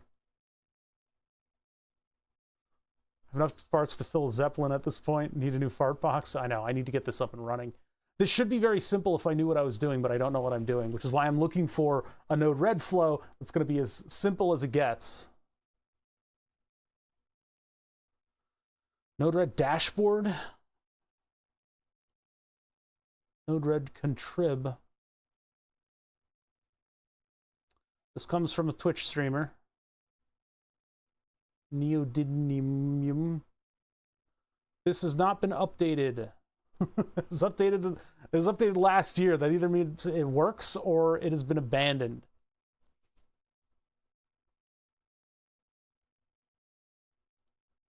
This is a very informative picture that shows you all the stuff you could do, except that I can't see it.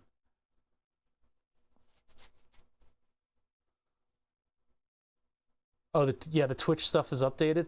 What do we got in the comments zone? Token keys clearing after restart. This is 23. Version channel.follow has changed. Okay, so we're not using that one, I guess. Follow to use the Twitch API with Node-RED.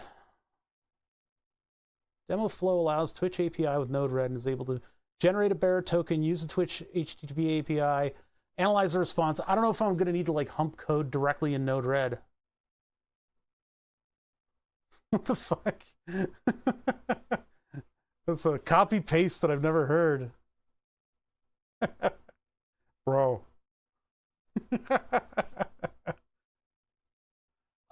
Analyze the response, extract information about the Twitch channel. This is the one we were just looking at. Yeah, okay, so that's coming up again. We'll just give that one an opening. Have Twitch API with Node, JavaScript, and Socket IO. I don't think that's right. Show results with missing red. Ah! What is this page? Oh my god, it's all circuits. We don't need this.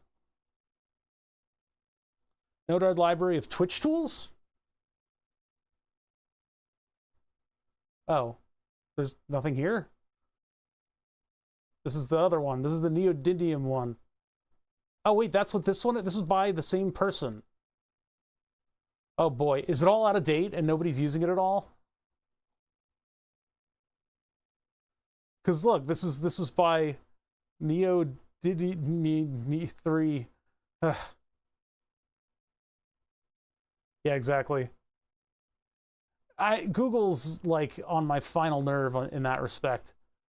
Are you sure you weren't looking for a completely different thing?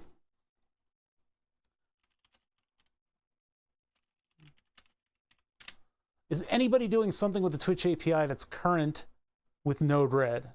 Or is this something that we have to do from our... Do I have to translate Arduino code into Java in order to make my own nodes that do this? Because that's going to be a lot of work.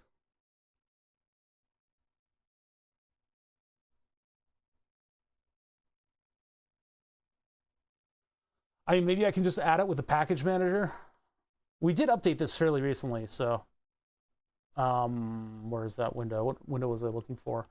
Looking for the one with Node-RED currently open. Try Sammy. I don't want it... Look, I've already got Node-RED running a lot of stuff, and I don't want to involve something new. And I know Sammy works, but I can get Node to work too. I just need to figure out what my best way is. It's just I don't know what I'm doing with Node. So maybe import, and then look for Twitch. Oh no, this is where you cut and paste.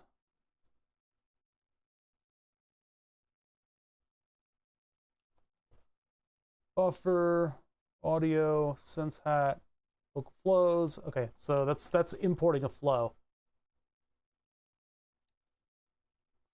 Yeah, well, I need to do what I'm doing right now is essentially it. I need to do what I'm doing right now.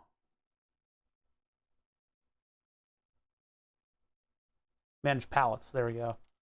That's right. So Node has a palette, and that's all the stuff that you're dragging in from other projects. So Twitch, tmi.javascript wrappers for Node-RED, Node-RED Twitch event sub, and that was updated a month ago. So I guess we're getting this one. Let's see what they say about it. Zorilab, Node-RED Twitch event sub. Connects with Twitch event sub with the help of Twerple. Ah, yes, Twerple. What the hell is Twerple? What? Huh? The terminology is beyond my recognition. I just...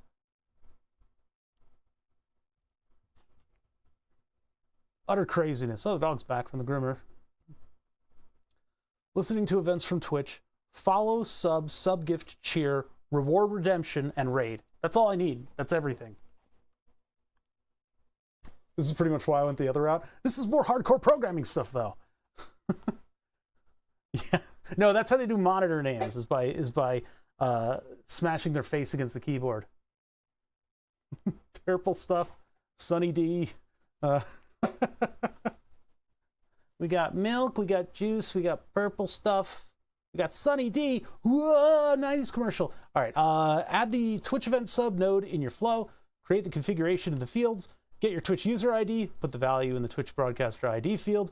You can get your Twitch ID from your Twitch name via this page. This is all the regular steps for getting an API running on Twitch. They do a system where you have to basically register your robot and keep it from going outside of the purview of what the robot's capable of doing.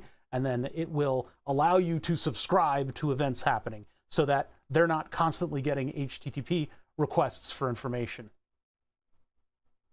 So this is sort of the bog standard Twitch robot stuff. And we've done this a lot. I forget between every single time we do it because it takes time for me to get to another project. I just can't. I have a headache today.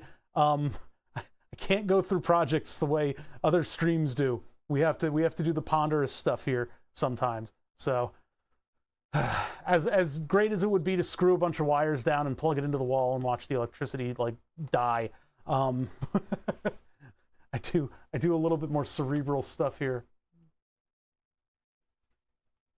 All right, let's get this one. This one seems pretty good. And, you know, updated a month ago. The other one's updated 4 years ago. Please read the node's documentation. Some nodes have dependencies. Cannot automatically be resolved. Ah, okay. Install. What are dependencies? Zorilab.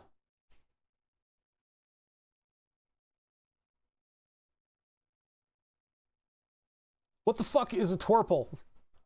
What is Twerple? Failed to install.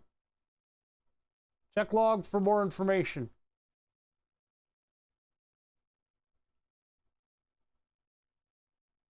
Installed, no audit. Not sup. Unsupported engine for blah blah blah blah. Wanted current node. Unsupported engine. 14.00 and I'm 12.2212. So we need to update Node-RED. Ah, great. Twerple is the wizard that gives you the magic beans. What's funny is I actually know what you're talking about. And you've explained it perfectly. What is that?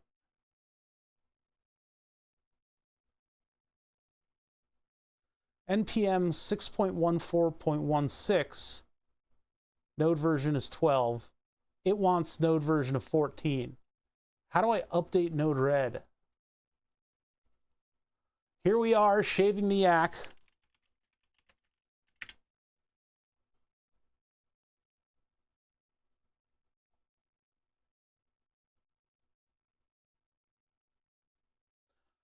I don't know how this works. I remember the update stream was an absolute pain in the ass. But we got it done in the end because people in chat are very smart, and I'm not. 3.0.2. This is up to 3.1, but it said node 14.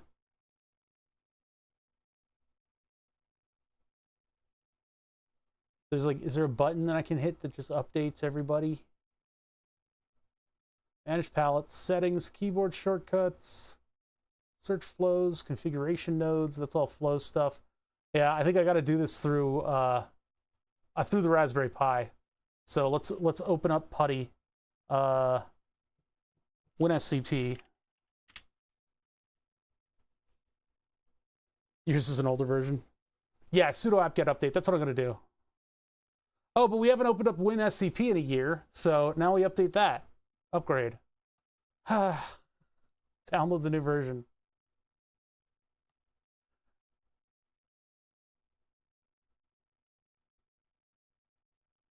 I'm shaving the yak. We're shaving the yak. We are full into yak shaving. Hey, are you fixing the fart box? What does it look like I'm doing? God. This is the very definition of yak shaving.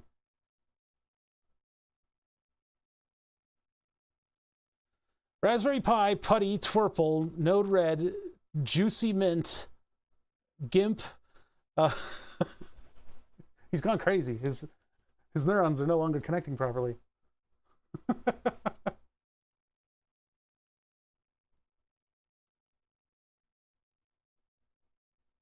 Did it completely wipe? Oh, you son of a bitch. Oh, good. No, it didn't wipe. It's got all my stuff. All right, this is the Fridge Pi. The Fridge Pi is what's running all my Node stuff. So I use WinSCP because it made programming Python stuff so much easier. You just open up WinSCP and then drag your Python file into there, and you can run it from there using PuTTY, which is built into WinSCP. Oop.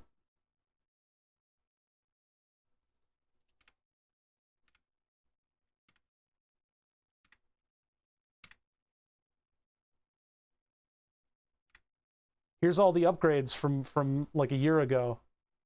It still has them with the up arrow. We had to uninstall and reinstall because it wasn't taking. So apt-get update.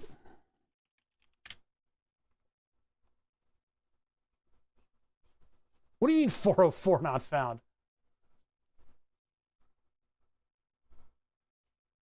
I'm wary of updating mine, it'll break all my graphs. That's right, you have that extensive, all that monitoring. So can you save it all? I don't like Windows Terminal. I like PuTTY a lot better. And my preference is not because of anything like specific, right? Like, why do you like this? Well, because I learned using it. Somebody told me to use it, and I opened it up, and then I learned while using this specific one, so everything looks right. That's it. There's nothing behind it. Like, I'm not like, well, this one runs this a little bit faster, and no, it's just literally that's the one that I'm used to looking at. And if it looks wrong, then I feel like it is wrong. There's nothing smart. 200 days of data in RAM. You don't know how to save it. I don't know. You got to talk to some of the eggheads in chat then. Some of those guys will know exactly how to, because yeah, Gonad has like much of the same way as I have diabetes data, like all my glucose levels.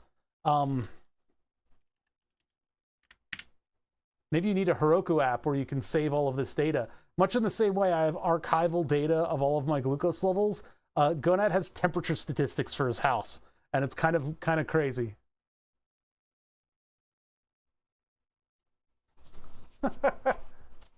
You guys aren't having a heat wave over there, though. Why is this font so small? Oh yeah, that's my clipboard. Why is this font so small? I remember having a larger font on this. How do you font this up? I guess I got to go into putty settings in order to do that.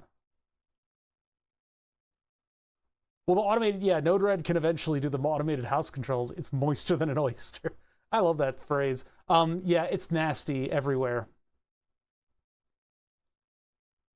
Let's see. Settings. Terminal. Keyboard bell feature window. Here we go. Rows 32, blah, blah, blah. Block, underline, Courier new 10 point. I don't know if I've gotten around to making this super old man sized yet, but like we need super old man sized text. Because this stream it's what it is. That might be a little too big. Actually, that might not be, no, it's a little too big. That's a little too big. It should be probably the size of that.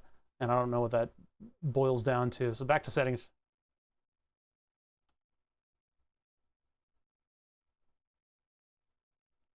.18 should be okay. There. Just a little bit bigger, and it allows you guys to read stuff a little bit more easily. Oxygen sensors and nitrogen sensors. You should get like nitrogen sensors and some weird stuff like that. It would also be good to get like a heartbeat sensor. The Seed Studio has a bunch of no contact, like breathing, respiratory rate, and heart rate sensors. It's something my father actually wants because he, in the hospital that he works at, the nurses do rounds where they check to see if people are alive, because there's a lot of patients that are like starting medications and stuff like that, which is kind of like a dangerous place to be. You know, shit happens, and if you're sleeping, nobody can monitor you. And so they go through and they open up, like they knock on the door and they open it up and everything, and they check to see if people are how they're doing, or they'll sit there and they'll look to see if they can see breathing. Instead, now there's this whole new class of he thinks I can read. There's this whole new class of sensors that do like wireless reading of like respiratory rate and heart rate. And like some of them are Wi-Fi based. You used to be able to do that with specific like changes in the way Wi-Fi is coming in. I'm not quite sure how that works. I was going to look that up, but now these sensors are out, and I was thinking of getting some so that I could do respiratory rate and heart rate while playing like horror games or something like that. I'm not a big horror game fan, but I do appreciate a little bit of a wonky horror game.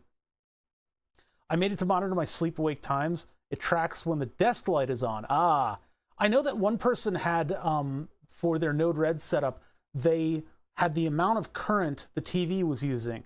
And when the TV would use a certain amount of current, it would be like watching a movie or something, and that would dim all the lights and put it into movie mode, which is kind of cool. So you just turn on the TV and everything, you know, does its own deal. All right, so apt-get upgrade.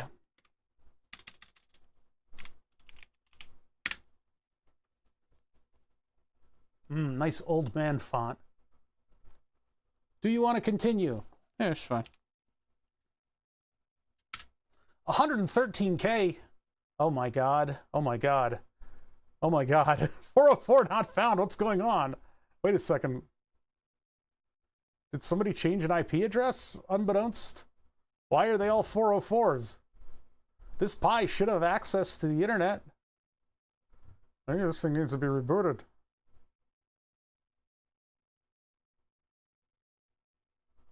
I'd like something to track when the water pump at the cottage is running so I could remotely turn it off if it's misbehaving. That's... what is going on?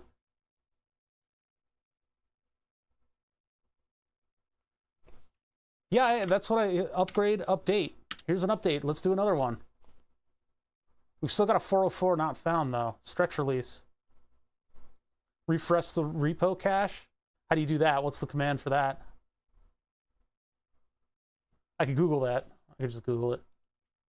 Yeah, that's what it seems like it's going off of like an old IP. Raspberry Pi update repos. This thing has mostly just been a rock. Oh, good. AI is going to tell us what to do. Let's see what it says. Open the terminal. Type sudo apt update to update the package list. That's definitely what I update repos. Totally what I asked. Thank you. Sudo rpi update to download the latest pre-release version of the Linux kernel, device tree files, and video core firmware. So the apt, not sudo apt update?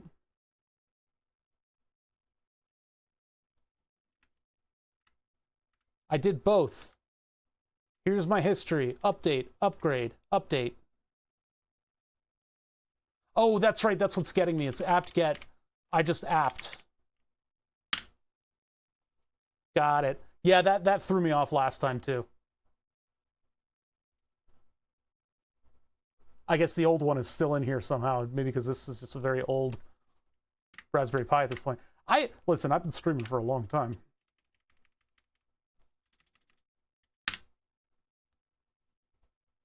Yeah, it's not get anymore.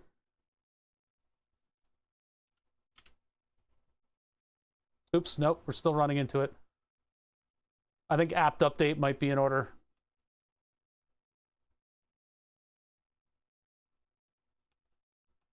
Or rpi update.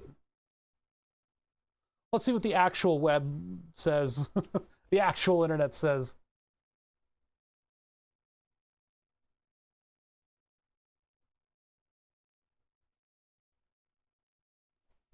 Look at how easy that was. Thanks, Google AI, for being fucking incompetent.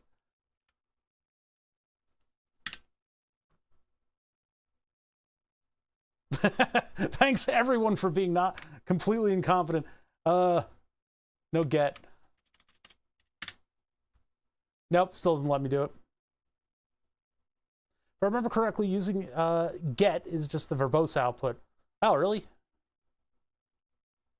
See, it's been a little while, Chad. I have not used Linux in a long time.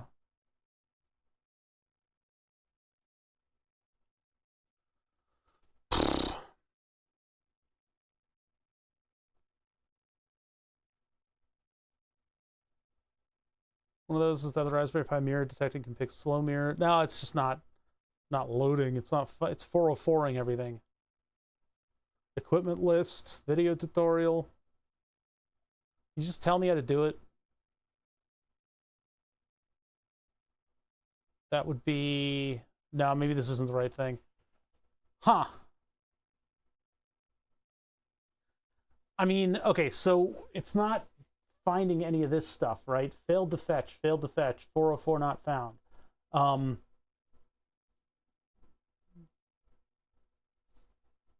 Yeah, because what is it trying to find?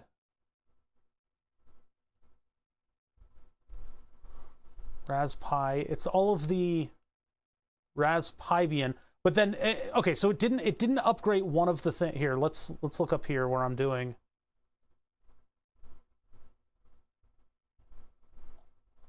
It was in the update you could see it. Hold on, let's do an update.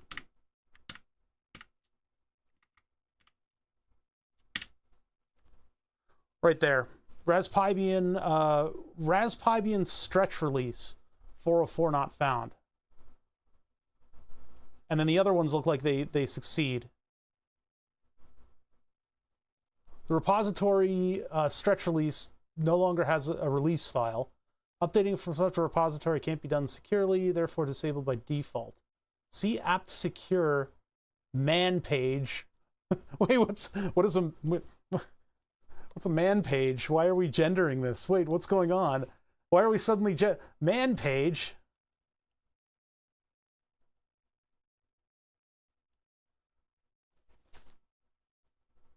So, yeah, it's a manual page. I just wanted to be confused for a little bit. Let's just look that up. I love that you could just search. You just search the thing, and then you find the exact problem.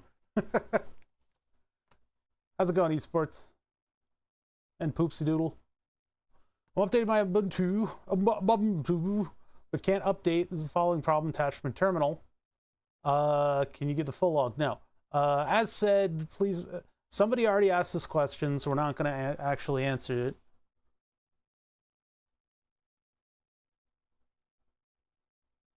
That's the one.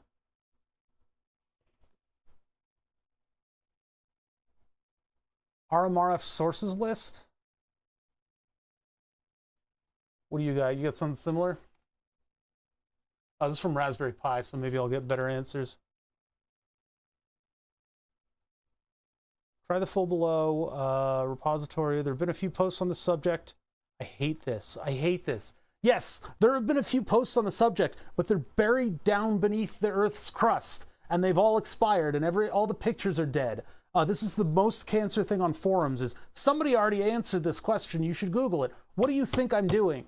It's like, this is how it got me here. And it's always there. It's just answer the question if it hasn't been answered within a week. Not a voider, but I'm not letting ChatGPT tell me what to do with my Linux installs. It's fucked up. It doesn't even know how to like change its own. No, absolutely not. I'm not going to let it run Linux like this. Sudo RMRF. Fool me once, shame on you. Fool me twice, shame on you. Fool me 3 times. That's when the fooling of the fools started. That's the shame.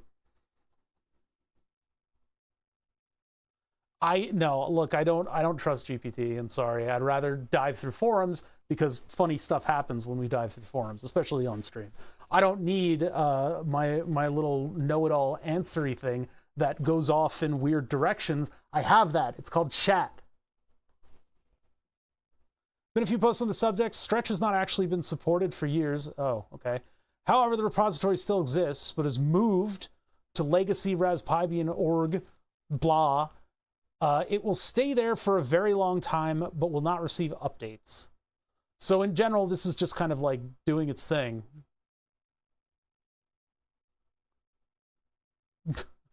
Three weeks to dedicate to digging through Internet Archives. It's not 3 weeks. We found the answer right here. This is a minute of digging. And we know that this is actually the answer and not something that some fucking worm-brained AI cooked up to lie to us in order to receive the right kind of language model answer. It's too wonky for me. Maybe in a couple years it'll be there, but...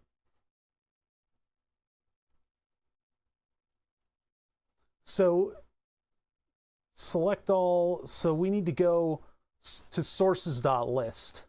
How do we edit the sources.list? Do I vim sources.list? ls. That only contains Fermentrack tools. cd. How do I go back a directory again?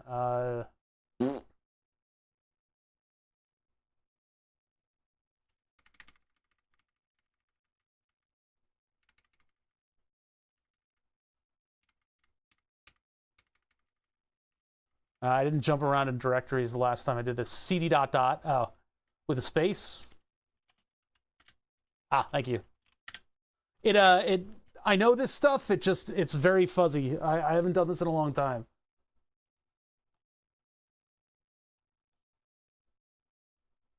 Yeah, using glue to thicken pizza sauce.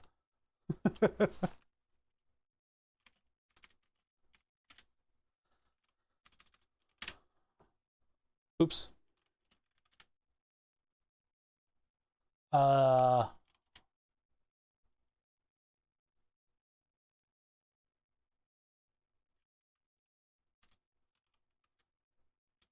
Am I using CD for this? So it would be like...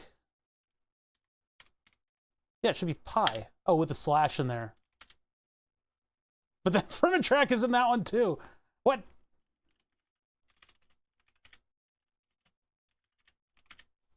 There you go. Where is sources.list? I'm not about to grep it. Etc. apt.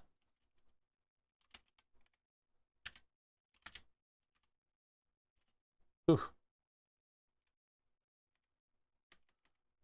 Ah! Not a Vahi. There we go. Cd apt list. And here we have sources.list. Okay. How to use Vim. I hate.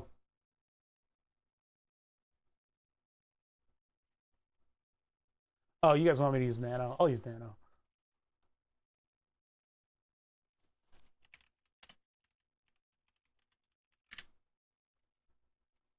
All right, so now we change it.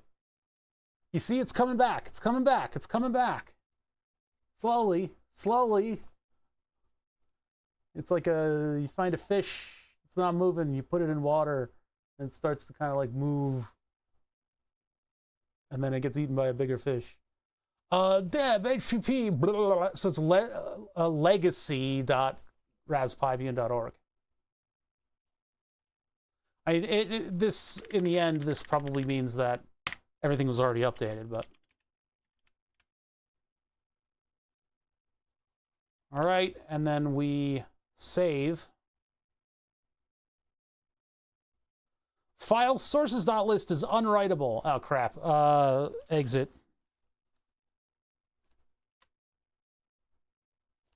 No. Sudo nano. Yes, I know. I got it. I got it. Wait for me to struggle. Wait for me to struggle.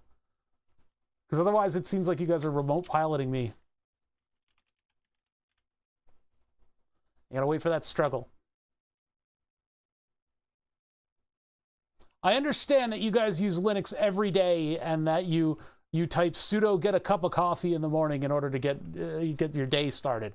I have not used it in a long time, but I do know how to use it to the point where I will struggle with something, and then you guys can jump in and try to help me. I don't like getting remote piloted.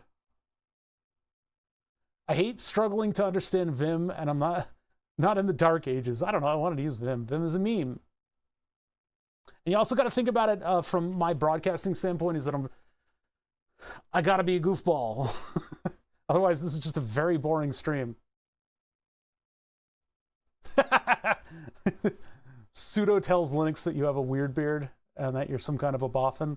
I guess we're writing out Control O. Control O.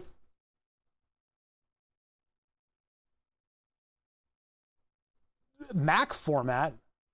Oh no, that's write out. So that's actually output. Okay, so cancel. We need to exit, and that'll let us save. Because I see cut, uncut, justify to spell, position, go to line, get help, which you guys all should. Let's exit, Control X, and then it'll be save modified buffer, Y. Write to sources.list. Oh, that's the same thing as save out, huh? Okay. Enter? Okay, enter did it. I wasn't reading chat. I wasn't reading chat. Hey Pyro, what's up? Okay, so let's try this again. Oh god, I gotta go through all that embarrassing stuff. Fine, I'll type it again. Oh wait, no, here we go. Sudo apt update.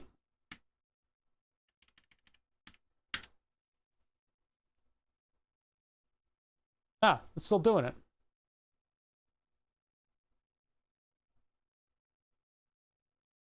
No address associated. Ah, where did I screw it up? Back to the comparing it to the web page. There might be some changes in the URL. So tired. I tried to get an early bed last night, and then my insulin pump ran out. Like as soon as I got in bed, the thing started screaming bloody murder.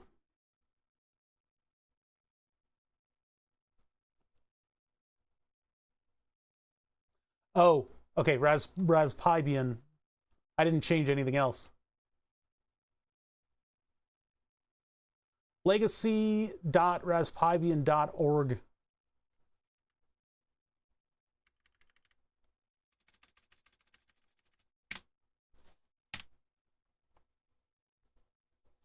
/Raspbian.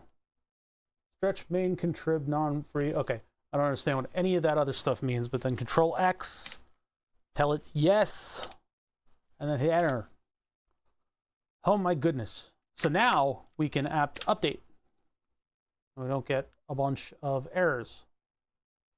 And I guess that didn't really solve anything, by the way. That didn't upgrade my node. That didn't really make Raspberry Pi upgrade. All that did was give it the parking address of Stretch for however long they decide to have it there. But nobody's touching Stretch. I've already updated and upgraded everything.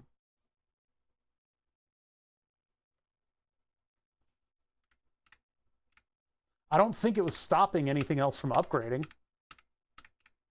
Sudo apt upgrade, where is it? Ah, God. There we go.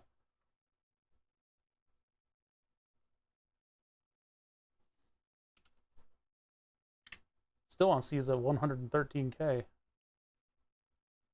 Now these are not 404ing, which is nice.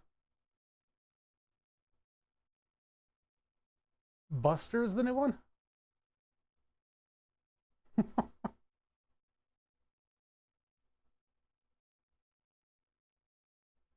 While I have the pulpit, I just want to say if anybody's doing any like active sports with contact and you lose consciousness, go to a hospital. Don't think you're tougher than a subdermal hematoma. There's a creator that lost their life due to those circumstances recently, and yeah, don't think you're stronger than a brain bleed. Why the PSA? Yeah, that's why. There was a content creator that I follow and looked up to that was about my age that yeah, didn't wake up. Reading change logs, 43%. Yeah, it's fucked up how both simultaneously strong and completely fragile the human body can be. It's actually insane. It's both extremes. So, speaking of which, everybody should move your legs. We don't want to get blood clots either. We don't want to get brain bleeds. We don't want to get blood clots. So move your legs around. It's about time. What up, Wars and Girders? Oh, Jesus Christ, I can't get through that name. I think it just tried to do origami with my tongue. Wars and Gertrix. Allo. All right, we're trying to update Node-RED, but this is the very definition of, wait, what is this? What's going on here? Oh, cron? Are we doing a cron job? What's going on here? Press Q to quit. As a reasonable protective measure, cron tabs are now limited to 1,000 lines in length per cron tab. The fuck is a cron? The maintainers find it very unlikely that longer cron tabs exist. The existence of longer crons. Q. Hold on, this is like reading Terry Pratchett. Are now limited to 1,000 lines in length per cron tab. The maintainers, the forerunners, find it very unlikely that longer cron tabs exist. However, if you do have a use case, please file a bug report with the bug department with a brief rationale, and we will consider raising this limit. Press Q to quit. Or press Q. We're doing the very definition of yak shaving, which is finding problems with the solutions to your other problems and fixing those. Cron tab is used for running scripts on a schedule. I think I've run into that before, yeah. We're doing an apt-get update and upgrade in order to update Node-RED. So we had to go into like the Raspberry Pi's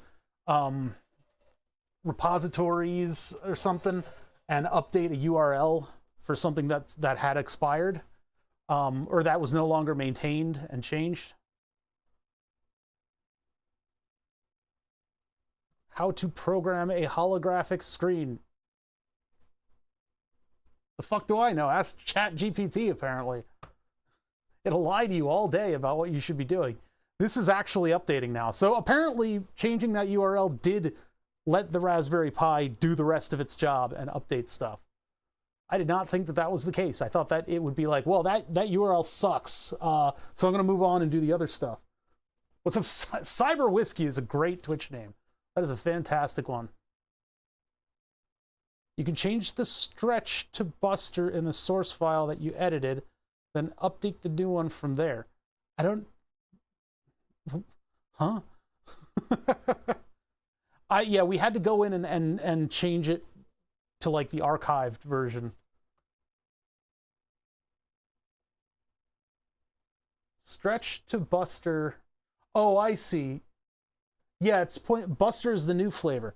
Oh, so yeah, what should I do there? This is taking a while. It's a stretch to Buster. Let me just look that up. Was that on the page? Oh, unless you need to. Okay, well, if I don't need to, then I won't. If I'm not using anything. Everybody here will say upgrade, upgrade, regardless of whether or not it's any good idea. Do not upgrade and stuff. That the thing is like, okay, so that message right there where the person is cautioning somebody against updating and upgrading happened to me. And it happened to me with my insulin pump in the middle of the night because I wasn't informed. I came onto the Android Auto Pancreas system, Android APS, not early in the game, right? And the version that I had, the warning on it to upgrade said nothing about it disabling features when the upgrade comes around. It's psychotic, absolutely psychotic. This person makes a device what controls your blood glucose levels, right? And you're fully automated and you're running this thing and you're asleep because it's the middle of the fucking night. And then they decide to disable a feature, which is a feature to automatically bring your glucose level down.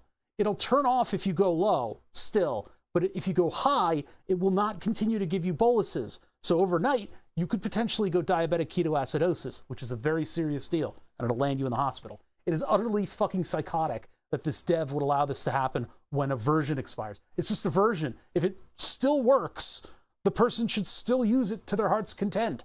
And if you're gonna do that disabling stuff, maybe you should have to warn people. But it is third-party software that I compiled myself, so that's on me.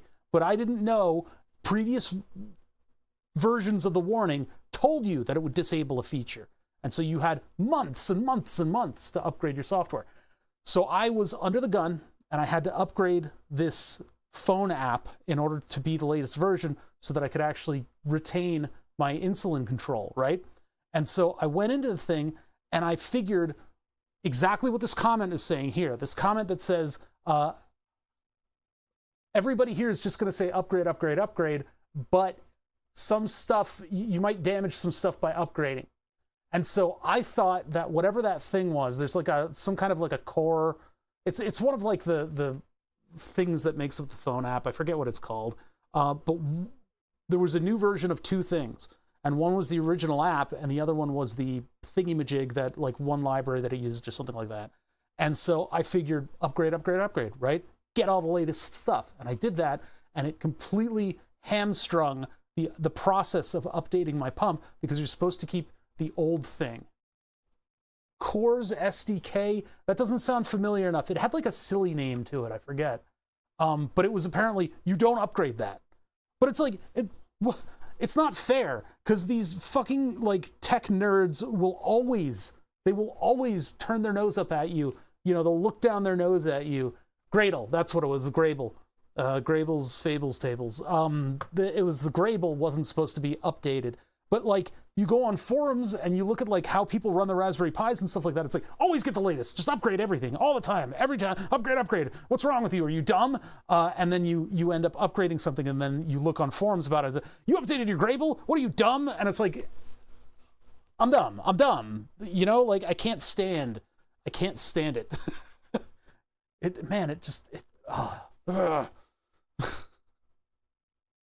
It's sort of like with the English language.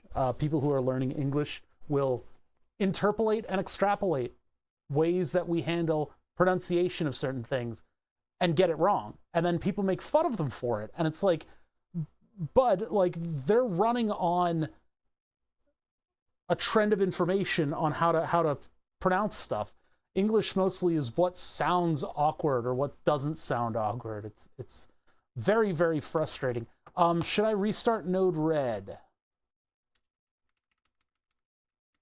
What are the commands for Node-RED? I think I can... Well, I can actually just restart the whole Pi. We'll just restart the whole Pi. Restart the whole Pi, and we'll do it using... I could do it using PuTTY, or I could do it from Node-RED. I'll do it from Node-RED. I'll be kind to Node-RED.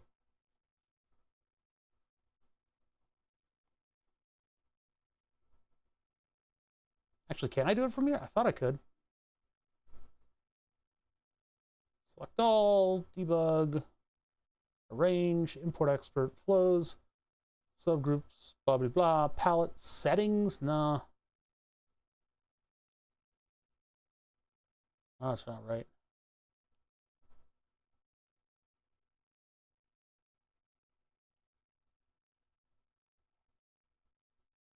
flows, that's debugging, context nodes, and then help. I thought I could do it from here.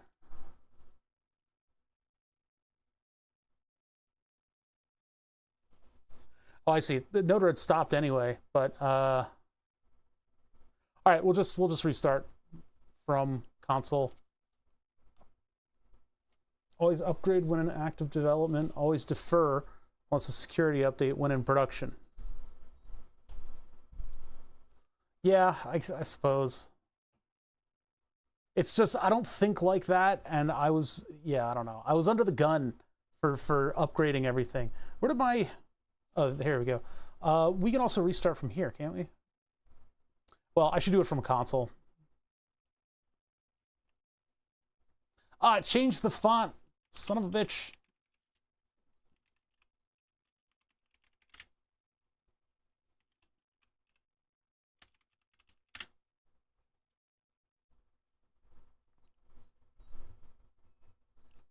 We just got to give it time. It's got to do its stuff.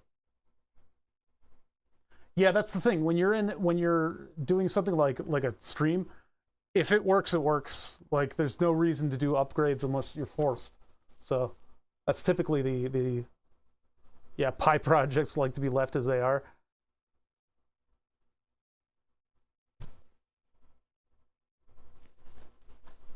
This certainly is taking its time.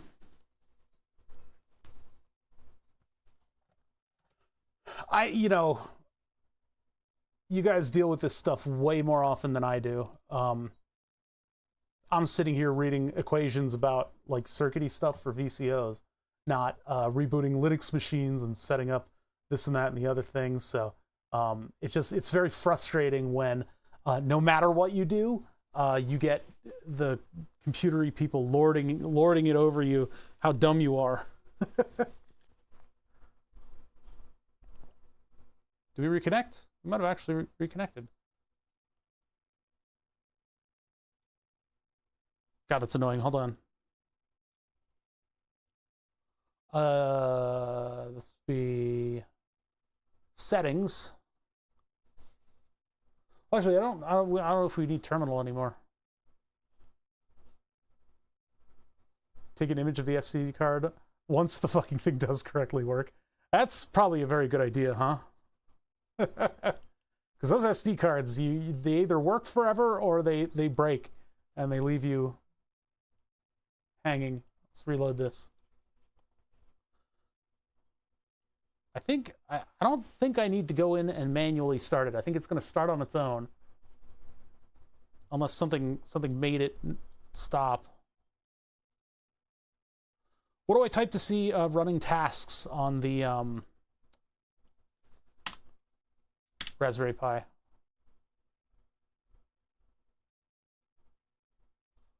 That board has Linux. Which one are you talking about? PS? P's. Where did my console go? Let's make this larger. Oops. Settings. Settings.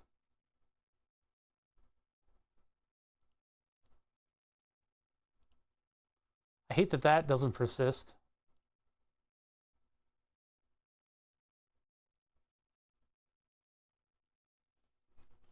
Yeah, I think top was the one that I used before. H top. Oh, looks like Node-RED updated.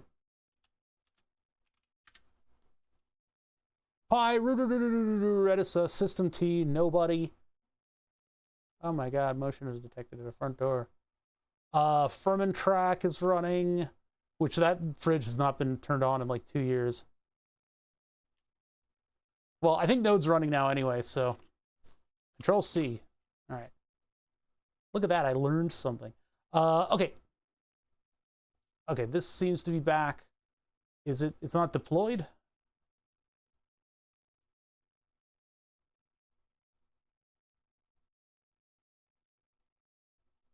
That's all right. I don't need VTOP. I don't need stuff like that. Toggle the track light. Okay, yeah, we're back. We're back. Node-RED is running. Let's see the About page and see if I updated anything at all. 3.0.2. That's not 3.1. Yeah, there's a lot of stuff like that. 302. Does that mean what's it's called has gone up to 14? How do I find that out? Yours is 3.0.22? I don't know about 0.22. Fix, headline. I'm just looking to see if it agrees. I guess I could just try to install the thing again. It's a palette manager. Manage palette and type in Twitch. Oh, whoops, install Twatch. And then 1 month ago, install, and then it fails. And then I go, how the hell do I update this?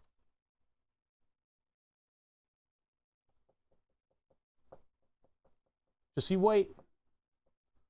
Just you wait. I'm going to go, what the hell do I... Oh. Now, what the hell do I do? Ulog. Same thing. And not sup. Wanted 14. Node is 12.22. Actual NPM 6.14. Node is 12.22. And then requires node of 14. I don't even know what the hell. A new node and a new NPM version. Ah, God. I've already been through fully uninstalling and reinstalling. But how do I... Okay, so new node version.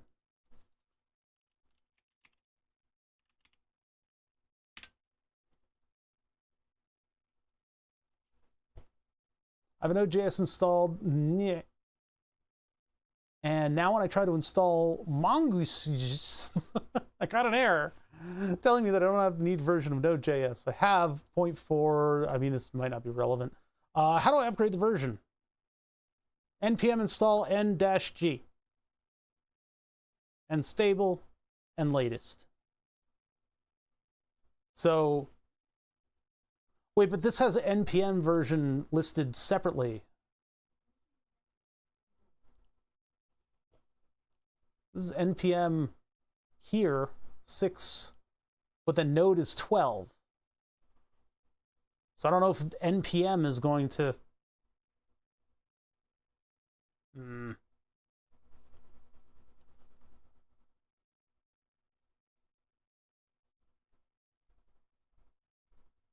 Oh, here we go.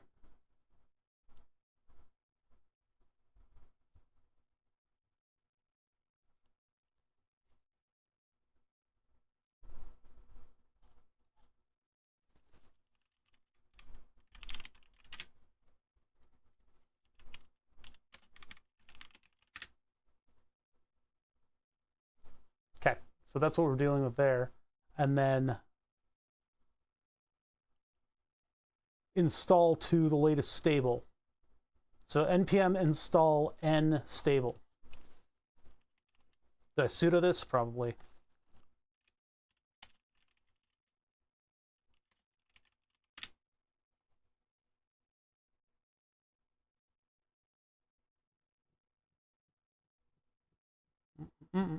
Warn. Wait, stable at 0.18.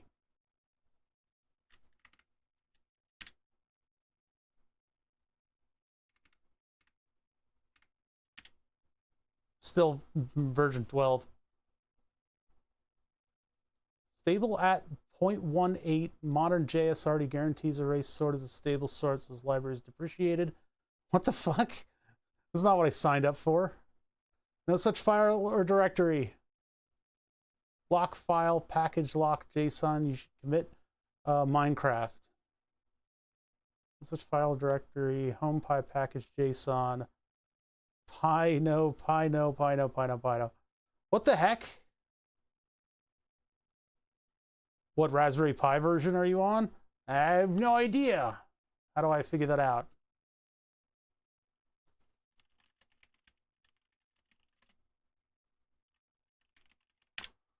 I'm probably on a very old... What is this tutorial? It's terrible. Then you do cat, etc. OS release? Or am I opening that up with a...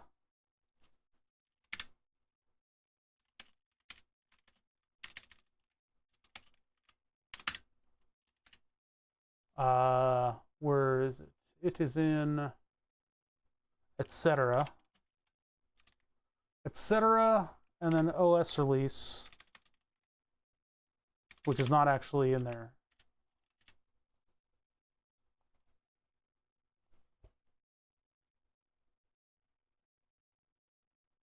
CA cron.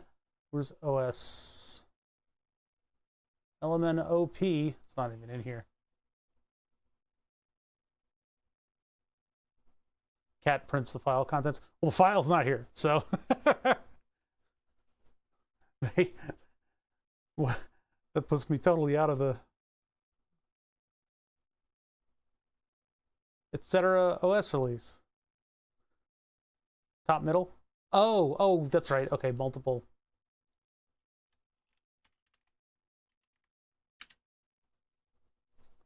That's right. Okay, I'm getting there. Version 9.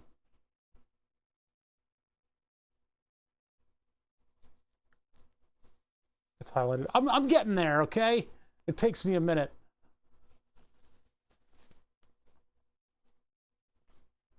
So likely it's very old. I have not updated this thing in a while. Yeah, in fact, the version in the tutorial is greater than the one that I have.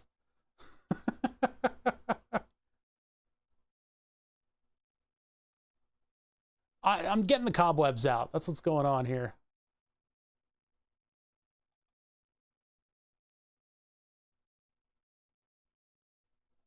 All right, so one of these things actually had a thing about upgrading the Raspberry Pi. Do I need to upgrade it? I really don't want to. But I do want to run Node version 14. And in order to run Node version 14, I don't know. The Node stuff is not letting me update because I think everything's too old.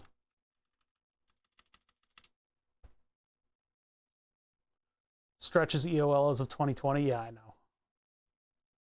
I know it's old. I know it's old. We're using Stretch Archive. Do I need to like fully reflash this thing? Is that what's going on suddenly? We can try a Node version manager. That means I got to install something else.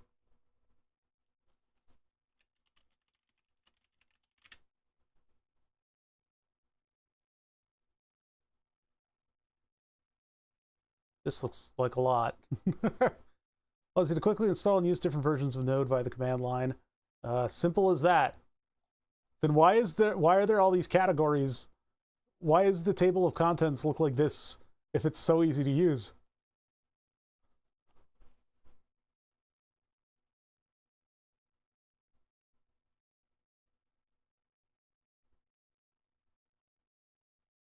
Yeah, maybe dist upgrade. Should I try that? Upgrade the distribution. I don't have it anyway. Let's wait. This is a space bar.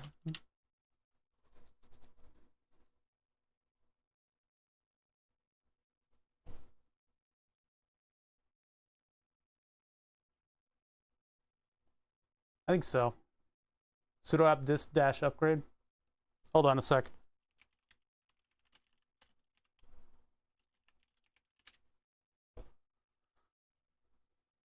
From Bullseye to Buster. Based on Debian 11, codename Bullseye, following a top story character, blah, blah, blah, blah, blah. been dropped, and Raspberry Pi fans clamoring to install the latest OS. Okay. Big changes. Free speed boost for Pi 4. This is a 3B plus. Bullseye works with all models of Pi, but the best performance is found using 4, the compute module for... Yeah, all right. The ideal way to install latest OS is backup of the project. We're not going to do backups. Maybe we should. Nah. Sudo apt dist upgrade. Yeah, so you were right. Interview is correct. All right, let's give it a go. Tom's Hardware. It just like, poof, like hits you with an index card. You're like, yeah, get out of my face. Let's see. So back to console.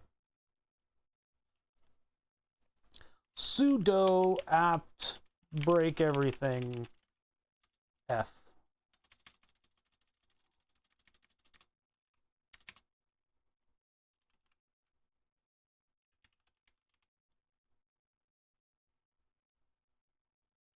Yeah, I guess I could back up the config. There's not many updates. There were maybe 1 or 2.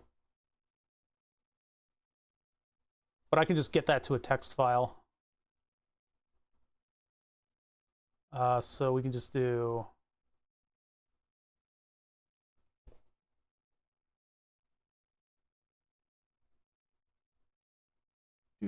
What am I doing? I can do flow.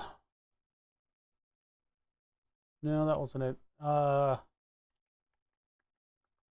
Export. Flow 1. And then just copy it.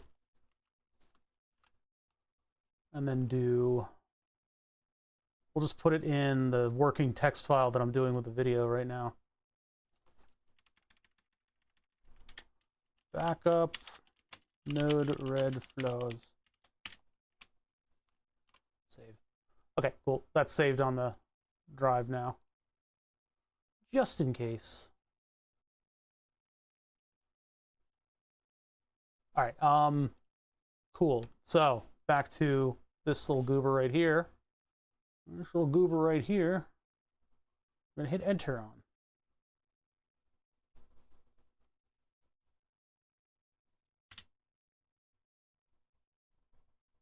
Here we go. But 0 upgraded, 0 newly installed, 0 to remove, and 0 not upgraded. Let's put a Y at the end of that.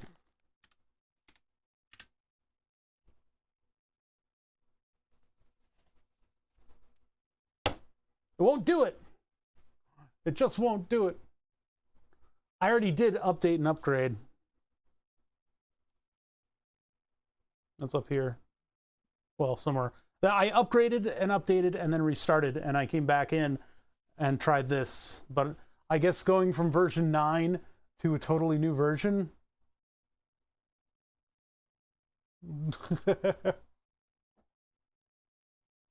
Do I have to totally redo this?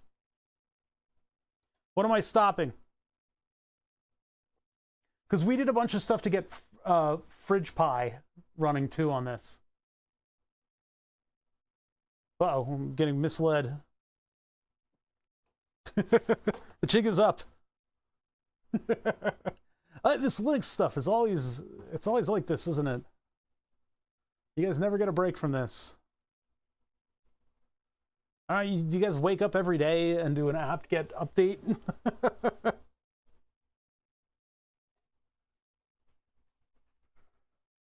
Brink seems to know what's going on, though. At least I've got that. Oh, who's that? High Potential gave me a shout out 2 hours ago. High Potential, thank you. I didn't know about that. I didn't see that. Redo. I want to watch from the start. Yeah, no, I don't think so. Here, this will give you an idea of what I've been doing.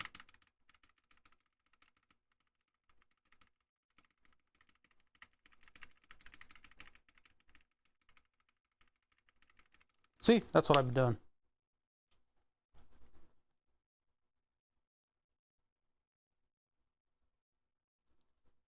Replace the apt sources to point at the next version you want. Okay, so That would be this guy, list, and then cd. Now, where are the apt sources?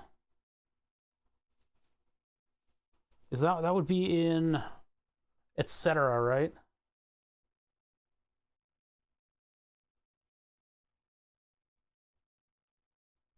Yeah, on YouTube you could just rewind. Same with Twitch. Only the VOD is going to go away in like a month. Okay. All right, Brink. Thank you for your time, Brink. I appreciate you very much. See, I would just Google it. And I figured that he's probably Googling it. They are probably Googling it too. And because I'd be looking up. What am I looking up? I'm looking up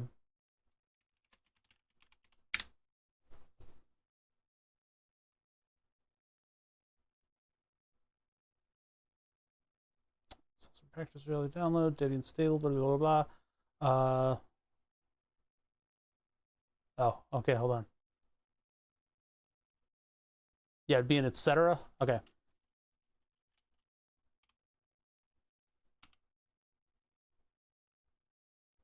I hit the letter E and nothing happens. Okay, hold on. Let's take a look at the Pi My Life link.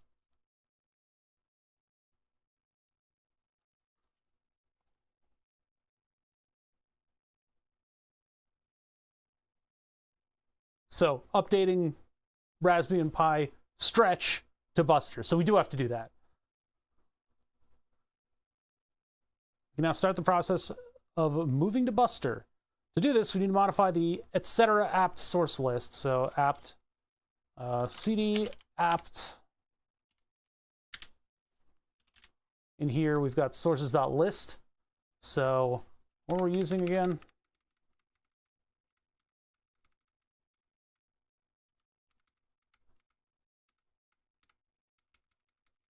Nano, that's right. Nano.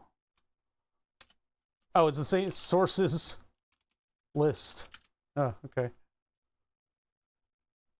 So legacy Raspberry and blah, blah, blah, blah. But now what we need to do is within this file, find the following line and change stretch to Buster. Well, we need to change this back. So deb, we'll take the whole deb, copy it. How do I guess I could do insert. No, I don't want a file insert. I'll just delete.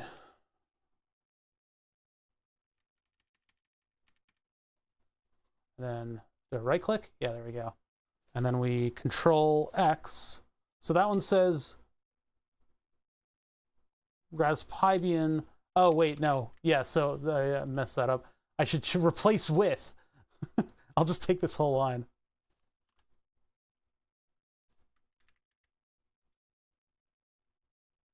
Do. Bonk. Okay. Exit. Save. Yes. Enter. Error of permission denied. Control C. Control X rather. Don't save. Then sudo nano. It's trying to save myself from myself, so you need to type the incantation every time. It's kind of a weird thing.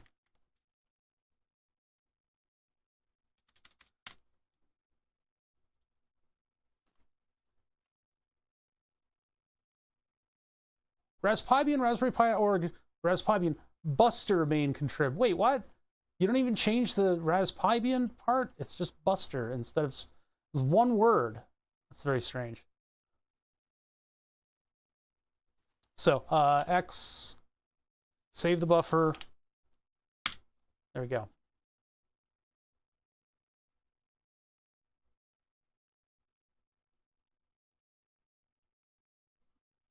Okay, so blah, blah, blah, blah, blah, bristle stretch. Next, we also need to modify etc. apt sources list D Raspi list. So sources list D, we're in etc. apt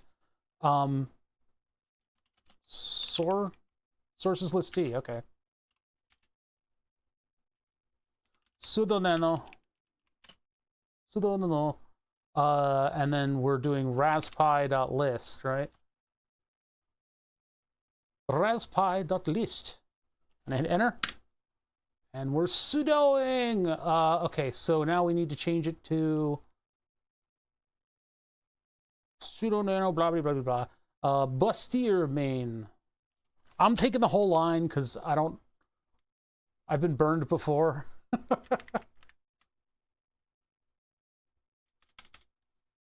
This is this type of stuff, like, you have to be like a fan of the OS and like, I don't know. I just feel like a little bit more automation in doing this stuff would be nice.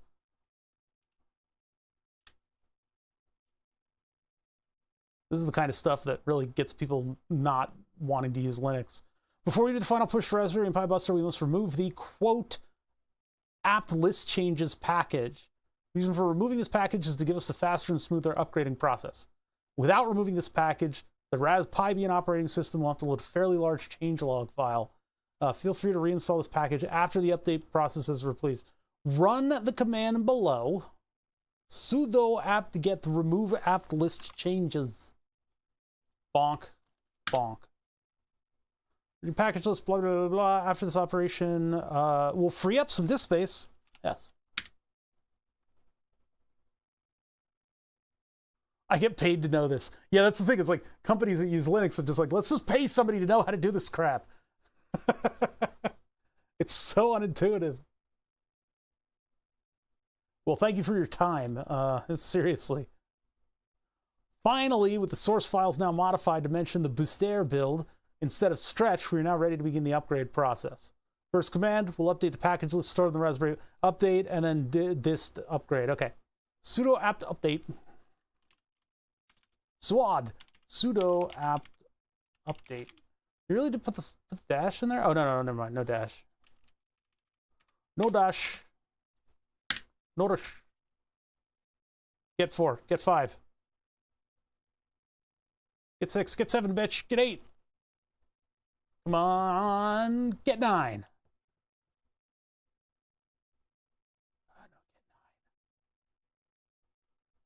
Oof, Linux, I could not imagine doing Linux systems admin, although I'd probably like gain my Linux feet eventually. If I was using this stuff day in, day out, the thing is, like, I'll configure something and it'll work, and then I will not want to touch it until anything has, like, just don't touch it. Don't touch it. All right, upgraded, and then we do apt dist upgrade.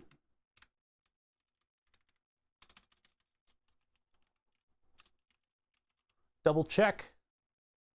Dist dash upgrade. No, my dependency tree. Automatically. Oh. Okay. 700 megabytes. Goodbye. Those are my favorite 700 megabytes. This thing has like a 4 gig or a 6 gig SD card in it. Yeah, it's one hell of an update. Linux.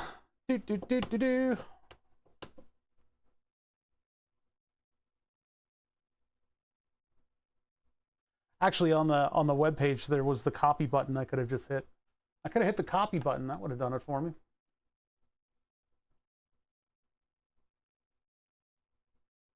Four gigabyte might be too small to be usable. Then this one must be a 6. I hope. I don't think it's a 2. Yeah, the OSs have been ballooning, haven't they?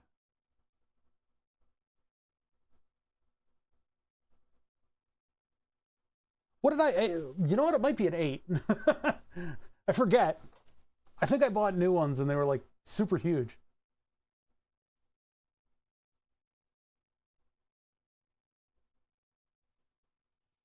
I could try that. Let's see.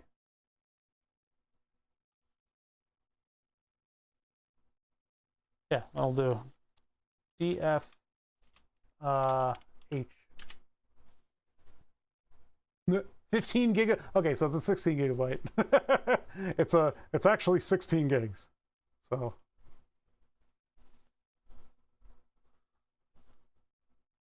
list block. Oh no, I don't want to do that.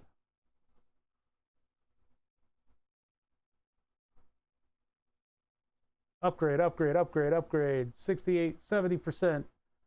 We're doing it. We're upgrading. Of course, that means that all of my light prompts probably don't work while we're doing this. Can't use my shop. Doing another Linux stream. Oh, good. There's a Windows update here, too. So everything can go wrong. 4 or 8 gigabyte is memory. Yeah, I think so. Yeah, DFH is formatted. That's what I figured. I don't want to look at the list block because it'll make giant spam, right?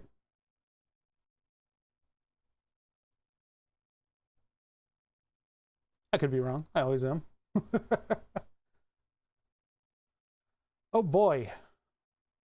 Where were you when we reached 90%? Come on, disk space. Let's go. Or not disk space, whatever this is. Install-y thingy. All of the projects that I want to work on are all very frustrating right now. This is sort of the precursor to getting burn the subs onto Node-RED. And I figured we'd start on the easier fart box, and that can lead to some other directions in the projects. It's something that I've needed to do for a while. Yeah, Pi is always frustrating. I would not get anywhere if it wasn't for chat on these things. You guys have to understand that, like, the things that you guys got me through, especially Brink GG has been wonderful, and having, you know, one person giving me stuff to run, because in Linux you can do 5 things 5 different ways, or one thing 5 different ways, and have slightly different results. And if you get those slightly different results, you deviate a little tiny bit further from the tutorial you're following, and things just become a little bit less decipherable. Hold on, I got a scary screen. Scary screen. Scary screen. If your computer gets IP address information from a DHCP server on the network, the DHCP server may also provide the information about Wins servers, NetBIOS name servers, present on the network. This requires a change to your SaturdayMorningBreakfastCereal.com file so that the DHCP provided Wins setting will automatically be read from var lib samba DHCP conf. DHCP client package must be installed to take advantage of this feature. Modify sumconf to use Wins setting from DHCP. I don't know. This thing has a static IP address that's assigned by the router. The router is where I do my list. Same in Windows, lots of ways of doing stuff. It actually tell it yes. Yeah, that's I guess where I was going to go. There are far more ways to do things in Linux, and generally when you look up stuff on how to do things in Windows, when you're really getting down to the nitty-gritty file system stuff, there are not too many ways to do things. It just, I don't know, there's something about Linux where if you choose 2 tutorials on how to do the same thing, they go wildly different directions in order to get similar results. That's for finding SMB Wins servers. There are services listed on your system which need to be restarted when certain libraries such as libpam, libc, and libssl. Man, these MAGA people are coming up with wild new nicknames for us. Are upgraded. Since these restarts may cause the interruption of service system, you'll normally be prompted on each upgrade for the list. Services which restart, you can choose this option to avoid being prompted. Yes. Yeah, it'll probably end Node and some other stuff, but we'll restart after this. Yeah, it looks like the one on DOS. Probably because they didn't have any good UI tools to run in such a light installer. So they decided to do it the DOS way, which is the bare bones simplest way to do it without using up resources.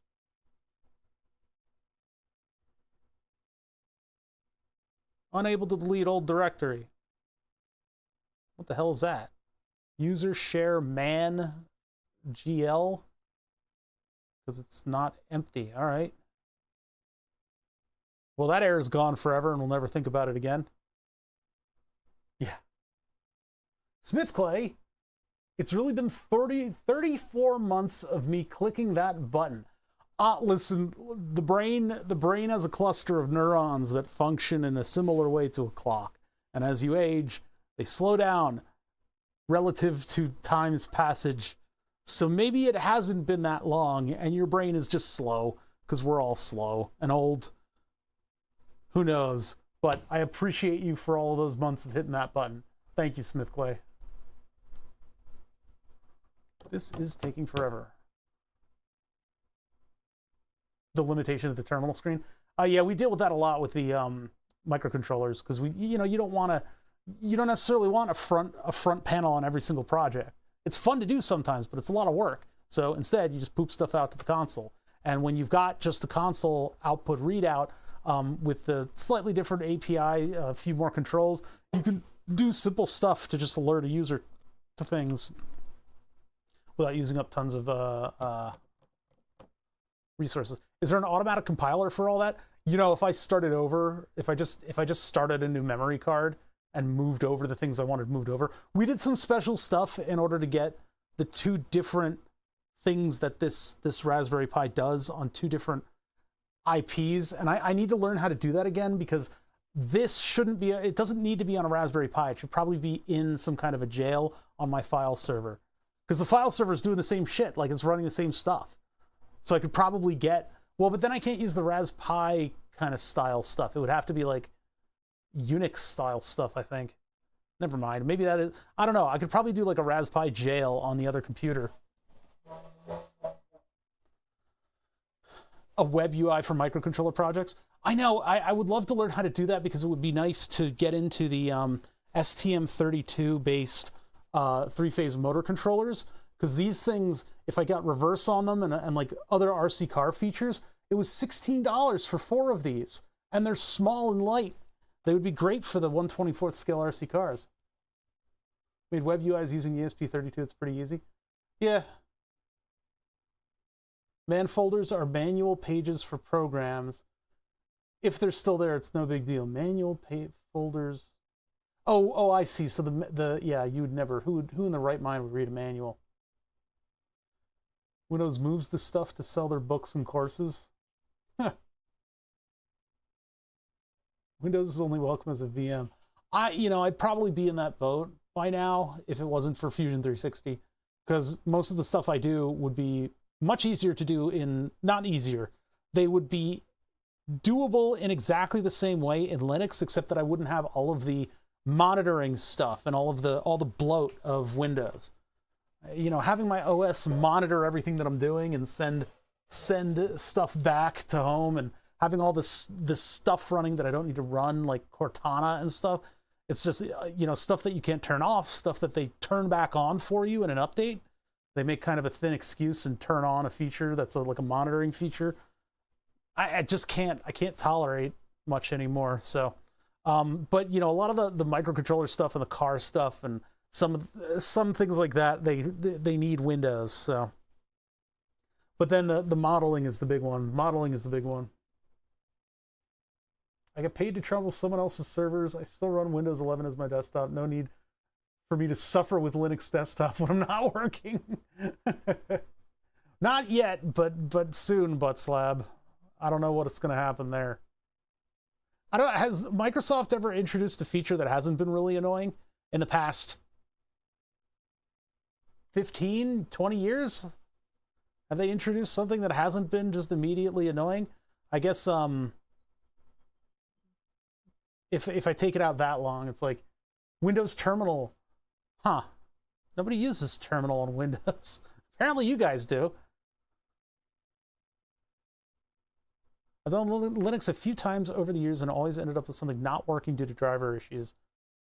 The paperclip guy in Office. He just wanted to help us. He didn't want to send information home. He didn't want to become a replacement for half of the workforce. He just, was doing paperclip stuff. Always wanted to know if we were writing something. Multiple monitor stuff. So there have been some that haven't been totally terrible. Looks like you're trying to format. It looks like you're writing a manifesto. Would you like some help? Well, it was also part of the reason the paperclip was so annoying is that the computers were not good back then. They didn't have the ability to easily run whatever that clippy animation was. So we would come in and it would just go so slow. It would slow everything down. Yeah, what were the other ones? There was the Clippy, there was the dog. I think I made mine the dog. There were a couple others.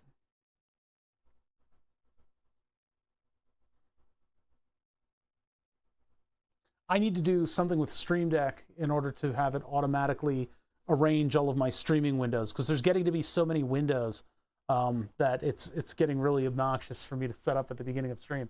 And I would love to just poke it a couple times in order to get everything calibrated and ready to go. I'll have to play with there is a thing inside of Stream Deck that can rearrange your windows. Yeah, I have Display Fusion too, but Stream Deck has something in it, so I could assign a tile that'll just put all my windows in the right place. The only thing it wouldn't be able to do is get YouTube comments. YouTube is so obnoxious. Every single time you pop out the chat, like the chat has a different address for each stream. Whereas Twitch, it's always the same address. It always points to the same IRC channel. So I can have it automatically open up a web page. But I can't do that in YouTube because you have to click on the button in order to get it to do that. And they'll never fix it. They'll never fix it. YouTube doesn't fix stuff.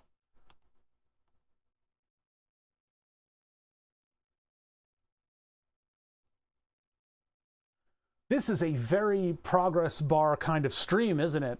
It's unfortunate that I'm bringing you guys through this process of updating an ancient Raspberry Pi. It would have been a nice thing to do ahead of time so that we could actually work with Node-RED. The last time I tried to do a Node-RED stream, this is actually similar to what we were doing. We had to upgrade Node-RED last time. What are you talking about? I'm having fun. Listen, the foundation of this stream is that it is fun to do tech stuff while joking around with people and complaining about things.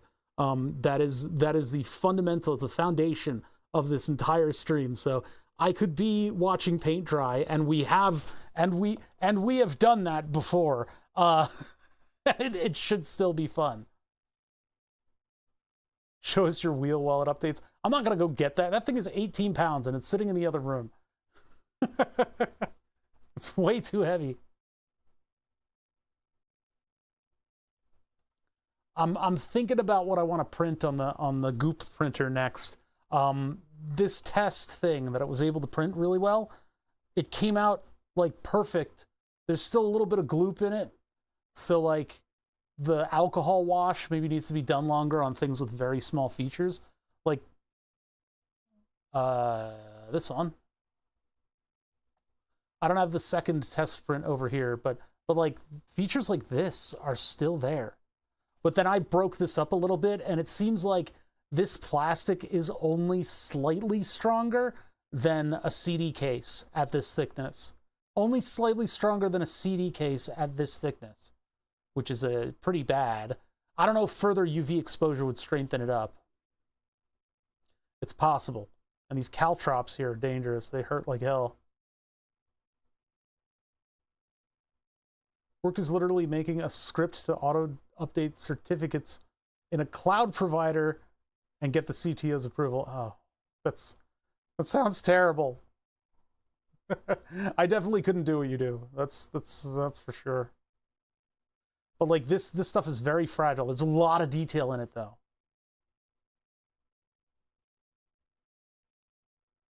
Overexposure to UV will make it more brittle. It's possible. This sat in the windowsill for like 2 days, so, but I don't think we're getting to the overexposure part, because like that's still flexible. These are still liquid, that's why they're not showing up. I need to spray into them, but the detail is there. It's actually featured. It's pretty crazy. Going through 200 plus applications. Oh my god. You got to do that thing, I forget what show that was from, where you take half of the stack. It might have just been from Reddit, where you take half of the stack and just throw it in the garbage and go, I don't hire unlucky people. Yeah, the print detail on this is shocking. It's like the smallest hole size is there, and it's like perfect.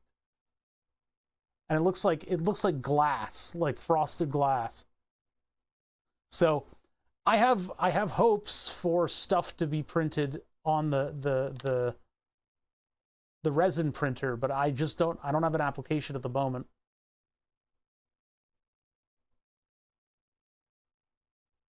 sonic cleaner. I have the sonic cleaner. It's sitting in the other room. Maybe I need to move the tent all the way over to that room. I don't know where I'd put it that I could reach. I have to be able to reach it without straining. I don't want to reach up to get to it. I don't want to reach down to get to it. I would like it to be just you know, head height would be very helpful. Yeah, the different filaments on FDM still make FDM. But if I'm going to do something that needs that detail, I've got something that does that detail. I can also make clear enclosures for some of the like cases for stuff that I'm making. Duh.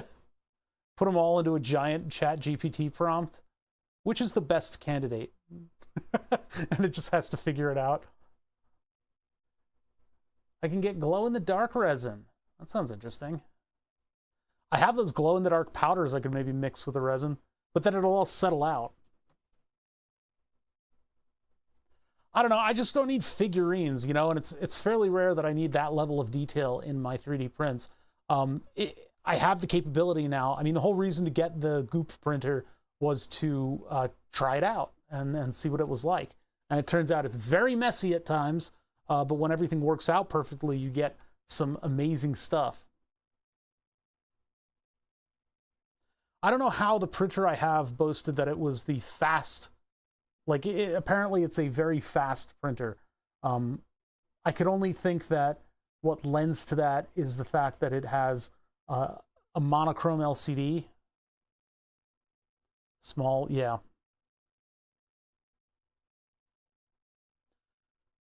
Dust printers? No, I haven't seen that. Did you try to link that last stream? You might have. I might have missed that link. Yeah, I have the ultrasonic cleaner maybe for stuff that has absolutely eeny, teeny tiny holes. The other thing that I think would be fun to do, and I don't have the 3D models for it yet, is to design a 1/24th scale RC car. And it could go all the way down to the gears. SLS, is that the lasers that all the way down to the gears, right? 3D print it, and then the whole thing will be this sort of trippy, clear look that'll catch light. And then when you crash, all the parts will explode because this stuff is a little brittle. That could be a lot of fun. Oh lordy, it's taken a while. Yeah, those like metal printers, it would be nice if those could make it into the consumer market already. It would be a whole lot of fun if hobbyists could start messing around with that sort of thing. What'd you try to type? I don't think I set Automod to be that crazy. Yeah, we don't get to see any of the mistakes. I know some streams you can't say milk in the stream, and it's like, how weak are you that you don't let people say that word?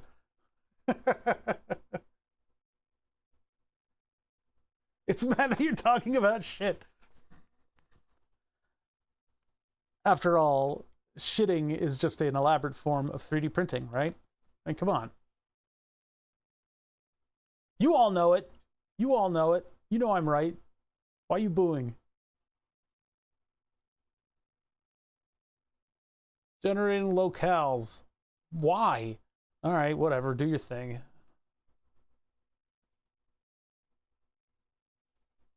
Yeah, it's just how FDMs work. Should adjust some of my settings.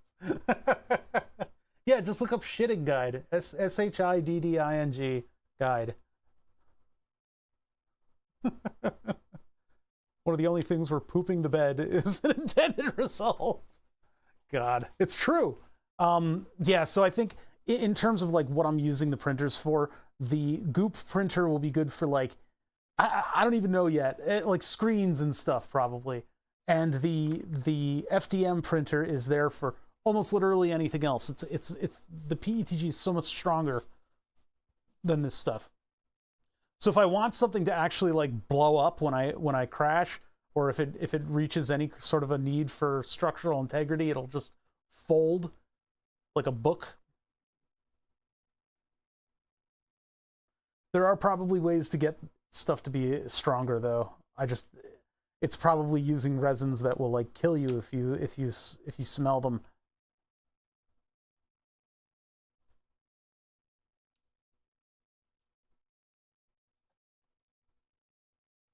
It'll be down to the horrible chemicals in my lungs, and I don't want to use horrible chemicals. This stuff is fairly benign from what I understand. I'm not sure about the MDS or anything like that, but this stuff is a little bit less smelly and gives good performance. I mean, you can see the level of detail here. Overhangs, it does okay. This went a little bit badly. But like, yeah, that part's perfect. It's insane. I don't know what possible industrial use there would be for a monochrome LCD with the type of resolution that we see out of this one. I would think something like a movie projector where you've got the 3 different colors coming together. Yeah, that's one. I don't want to spend $100 on a light box. I have an ultrasonic cleaner, and I've got those grow lights that I bought. They're 2 panels, so maybe I could put the 2 panels like in something and be able to like put it in the other part of the basement too. So I've got the ultrasonic cleaner over by the sink over there, and then if I put something like the little ones for setting, yeah, fingernails. I already have UV lights though. Those grow lights I could just use for that. There's a TV manufacturer that actually uses a monochrome behind a normal color LCD to block more of the light and give better blacks. Maybe that's what that is, because it's like a 12K screen in that thing. DLP was used for resin 3D printers, a lot of DIY designs. That's what I figure is where you're going to find all those LCDs. Driving them, on the other hand, is always bad.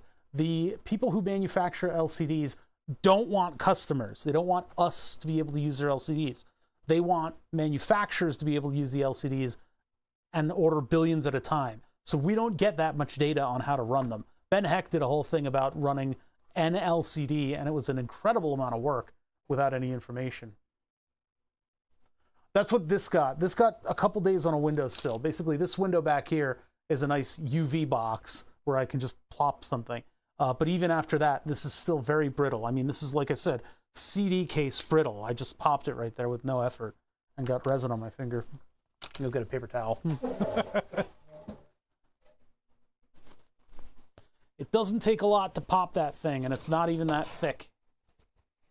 Or it is pretty thick. So having like the 2 grow lights and then just like a booth that I could put it in would probably be the best way to do it, because then it would get more UV light and I could leave it for like a day or something. But like this right here, yeah, the sun's a giant laser.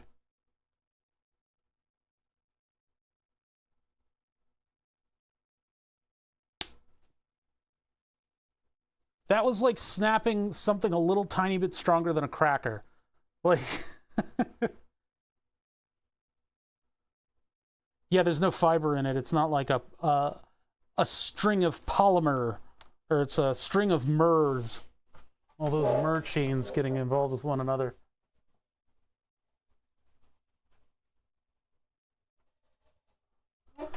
So, at least I know.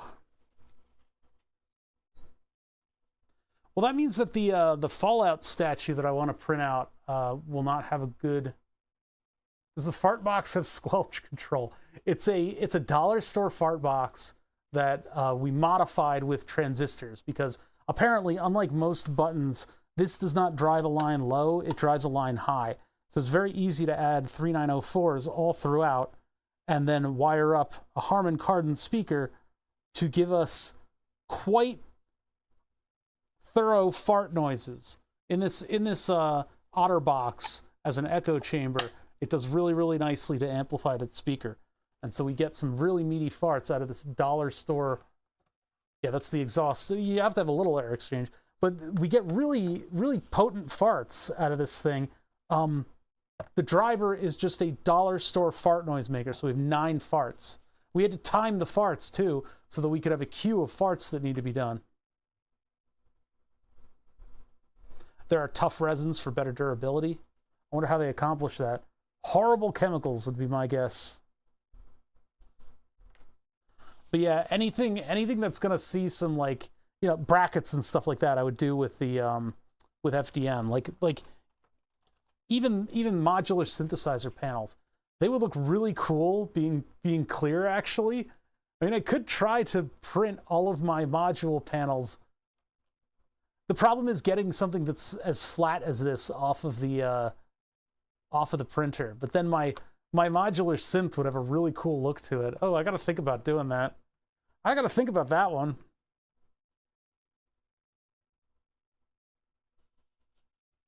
But the problem with doing it is that, like, the forces that a modular synthesizer is going to see are enough to just pop these regularly. Like, if I leaned up against the knobs, I would probably start breaking panels. Whereas this stuff I could drive my car over it and it won't break. Like doing this is the amount of force, maybe a little over it, that would break this stuff. It would look gorgeous. It would look really, really cool, but nah.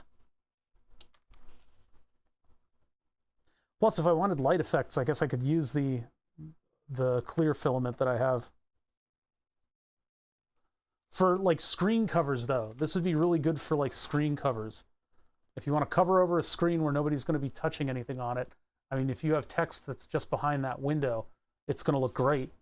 So the keyboard project just found its screen material. I'm going to have to print like a square of this. It'll fit in the hole that I made.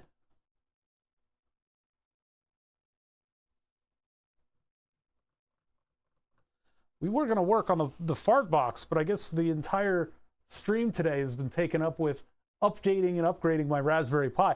That Raspberry Pi, we put that together. When did I start that one with Node-RED on it? It started as the refrigerator. So this is like, oh my God, we should have looked up a log. It's like probably 2013, 2014. No, 2016, because I was streaming when I did the refrigerator. Suraya Tech nylon 3D printer resin. Is that that's the strong stuff? Setting up Python 3 numpy. Numpy bumpy dumpy lumpy. This is not what I expected from this stream. How's everybody's projects doing at home? The best tough resin you can get on the market. Now I gotta look it up. Suraya Tech Nylon 3D printer. Copy. Let's take a look at it. Right in this window over. Huh? Okay. Suraya. Blue nylon. $60. Holy shit. You ain't joking about that. Decent look on it, though. That looks pretty cool. Oh my God. I hate web whatever 0.0 we're on. Prices are in USD. Introducing Blue by Suraya. Easy to use tough resin that performs under stress and balances between strength and hardness. It's ideal for making functional parts. Yeah. I guess we can bridge gloopy printers into the world of functional parts. I feel like FDM particularly excels at functional parts because you can get it, at least the way I've gotten mine, into a state where you just hit print and something comes out the other end, and it doesn't have to be totally accurate as long as it's strong. You're brewing an amber ale. That sounds good. I need to do a brew at some point. The problem is it's so humid in the shop. I would be exchanging a lot of air between the inside and outside of the house. That's kind of a no-no in a fucking super heat wave that we're having. Unlike many resins market that are too brittle to handle even the slightest drop, blue has an excellent mechanical properties that can withstand forces without breaking easily. We were able to make a hook with it and pull up 20 kilograms without it breaking. Interesting. Well, that would be something that I would think about printing gears for. If I want to bring those V-profile gears into the RC car to make it quiet, that would be really cool. What is this YouTube thing?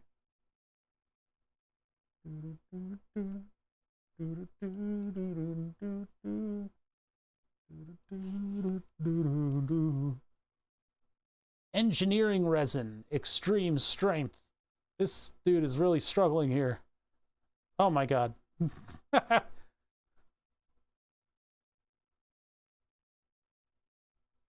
Okay. That's a skateboard truck. Wait a second. That's messed up. Hold on a second. I don't know if it's my opaque lower resolution prints, but they're much stronger than yours. I also have a UV box. It might be, yeah, it might just be that, because that's not direct sunlight over there. So, and it could also be the resin that I'm using is just weak. And it's just optically very clear, but weak. That's fucked up. That truck is taking a bit of force. Oh. Did it break? Kind of looked like it. Looked like it bent. Oh, no, it's doing okay. That's wild. Yeah, proper curing. It probably didn't get a proper cure. But it was sitting in the window for 2 days. Literally 2 days. So there are some really strong resins out there. And this one's even clear. That was 2 years ago. That's wild. So it's possible that if this stuff is arguing that it's even more gooderlier, then this could actually hold some weight, which would make doing some of the RC car stuff a little bit more viable too. Given the amount of detail, are they getting strong clear? Because that would be even crazier, is if I could resin print clear.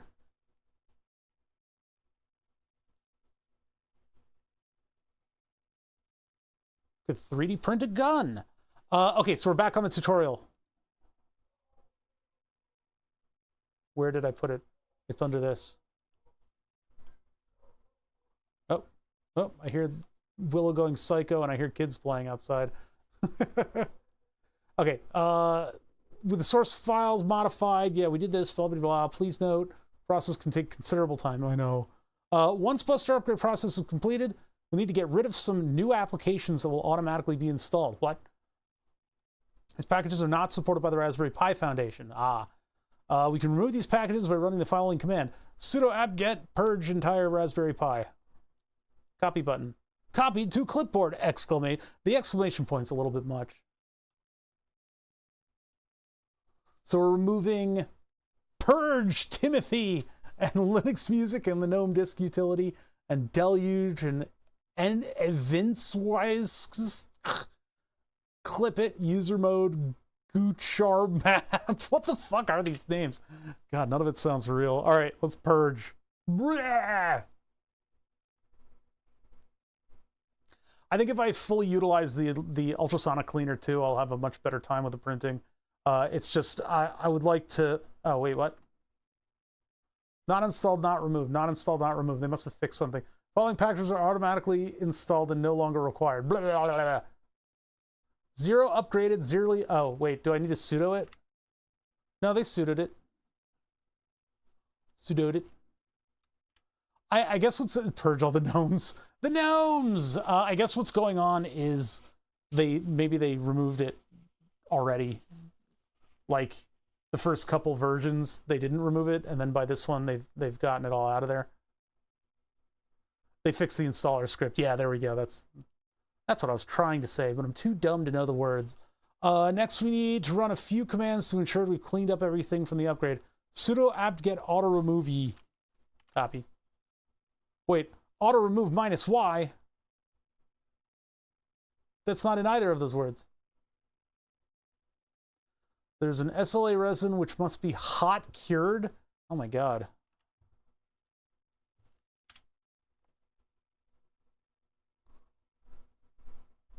Doot, doot, doot. 38 to remove, 0 to not be upgraded. All right. So we're doing a little bit of work here.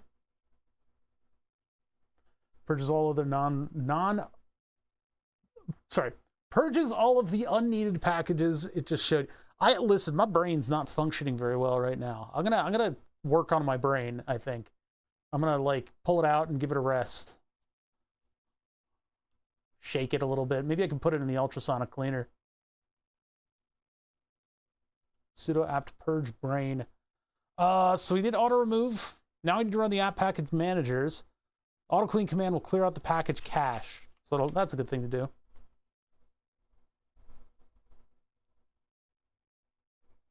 somewhat affordable SLS printer that just came out? No, I don't keep up with that kind of stuff.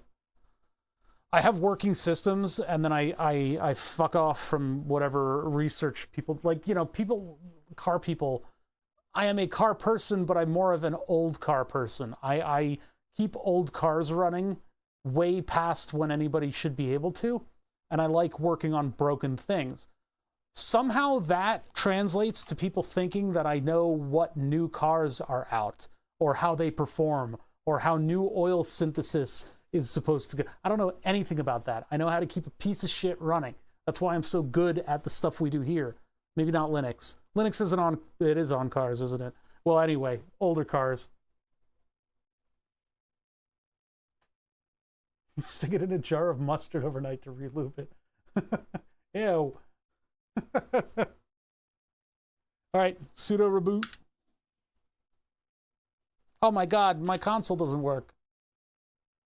Oh my God, Putty isn't connected. What do we do? Okay, we just have to wait for this thing to update.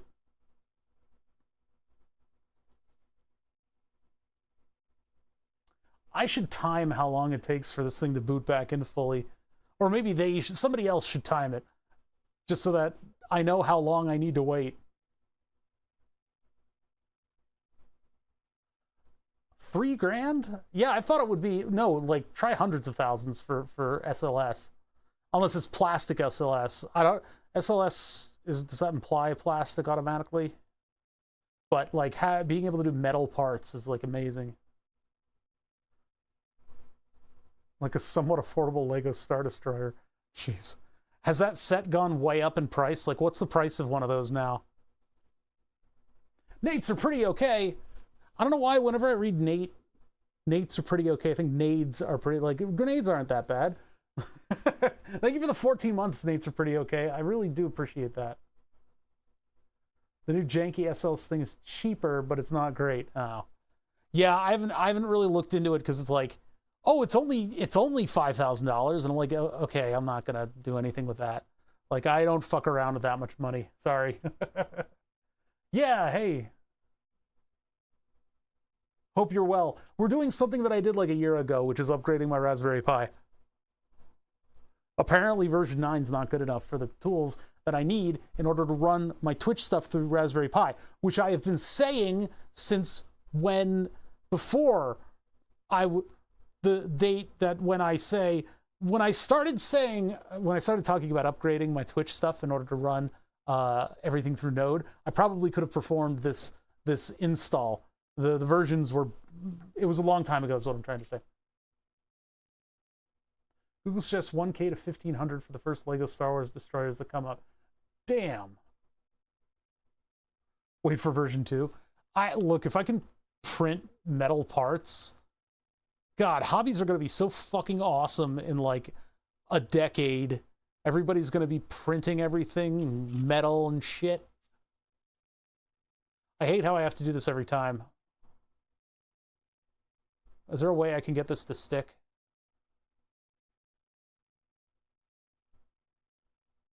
Appearance, change it to 18.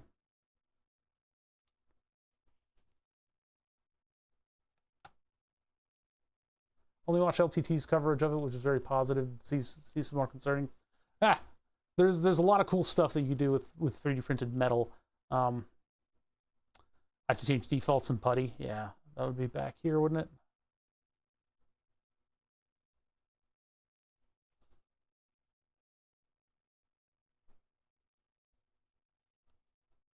Scotty from Strange Smarts wanted to love it, but got very annoyed with it. Man, he gets to play with a totally different level of hardware. I find it very strange that these extremely successful channels come in here and go, oh my God, you're that guy. Because I'm like, I'm not successful. Like, 18, click apply. I've just been doing it longer than all of them on Twitch. When go to sessions in top and press save. Ah.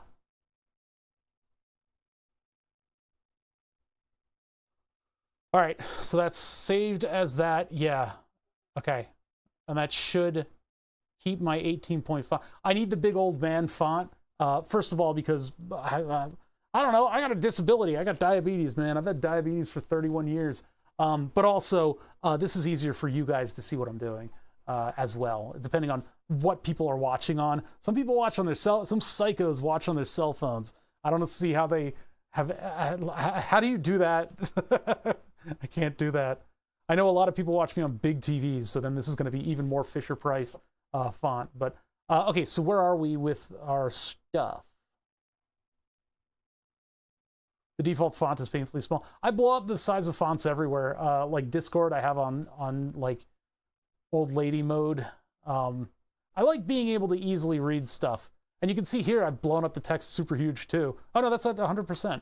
So that's actually nice. That's nice. I can actually read that. Maybe it's a little bit straining on you guys. We auto-cleaned, we rebooted, and now we need to subscribe? No. Thank you very much, Sunglasses. It was a long update about 2 jars, but it looked like a charm. Thank you, Bart.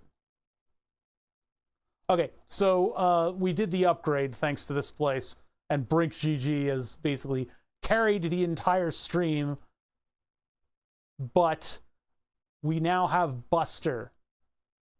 So, question is, yeah, that's exactly what I was about to do. Without you prompting, I was about to do that. Checking the Node and NPM versions to see if we need to.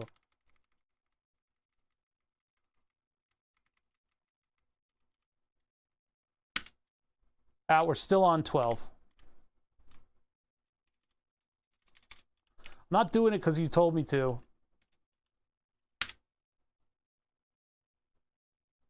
Bustin', bustin', bustin', bustin'. Feels good, feels good. Let's see. Yes, we just rebooted. That's just what we went through. So now we can potentially, well, let's do I do a sudo apt-get update and upgrade?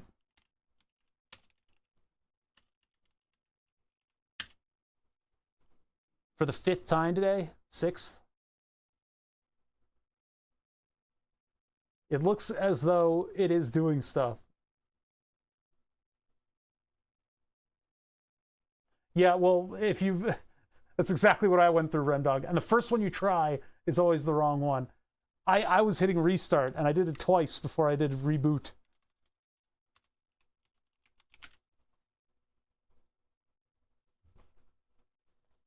This is what Linux people do when they wake up in the morning. They just do this on like their Linux phones. They just do that. So upgrade node. What the hell is that one? How do you remember that? System CTL sudo breakfast. Man, I gotta find British beans over here in America because they don't add all the sugars to it. You're tasting bean instead of just brown sugar. Upgrade node Raspberry Pi.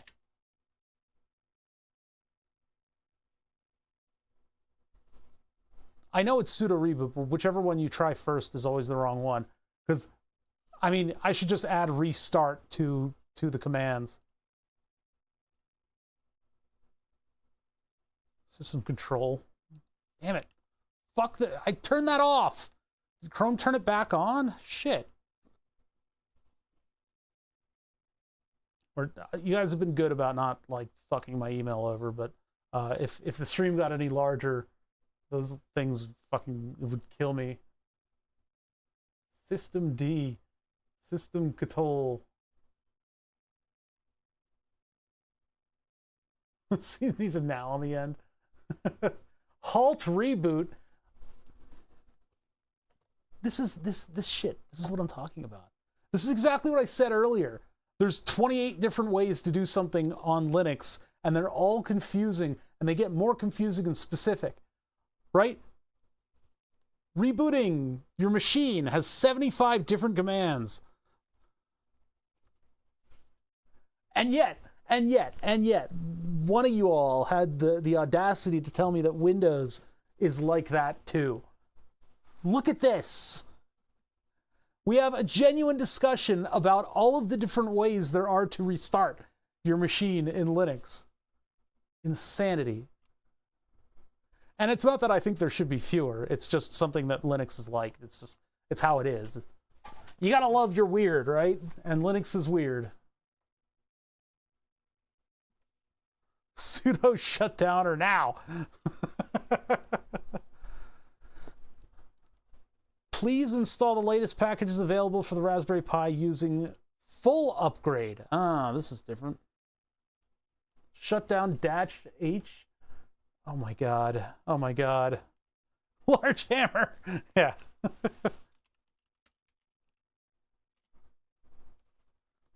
Apt update dash. Oh, full upgrade.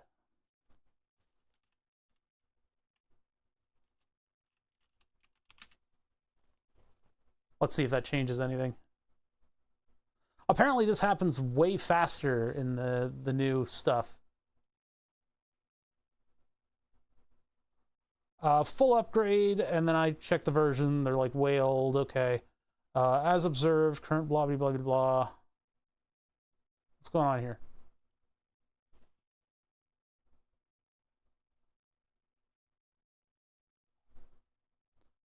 Sudo apt remove node. No, I don't want to do that. I want to just upgrade it in place. I mean, it might keep the stuff if I do that, but Pi updates come with a free tea break. Have another one. Have a cup of tea. Yeah. You have a different guide. I mean, we went to the point of removing node last time, and it took a little while, but it did get the job done, and it did upgrade everything, so. We already did all those. Josh Tronic. How to install Node on Debian 10. It does appear to be a repository thing. Once things are all up to date, install curl. I think we already have curl. You just install it over the current version of Node. It might be a suppository. You're correct about that. Adding Node.js repository to get things set up quickly and easily. Node source provides a killer installation script.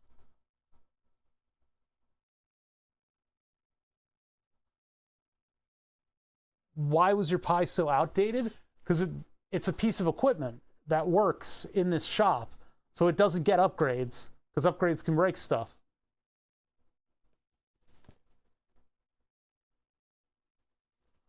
So if I SU, what is that SU?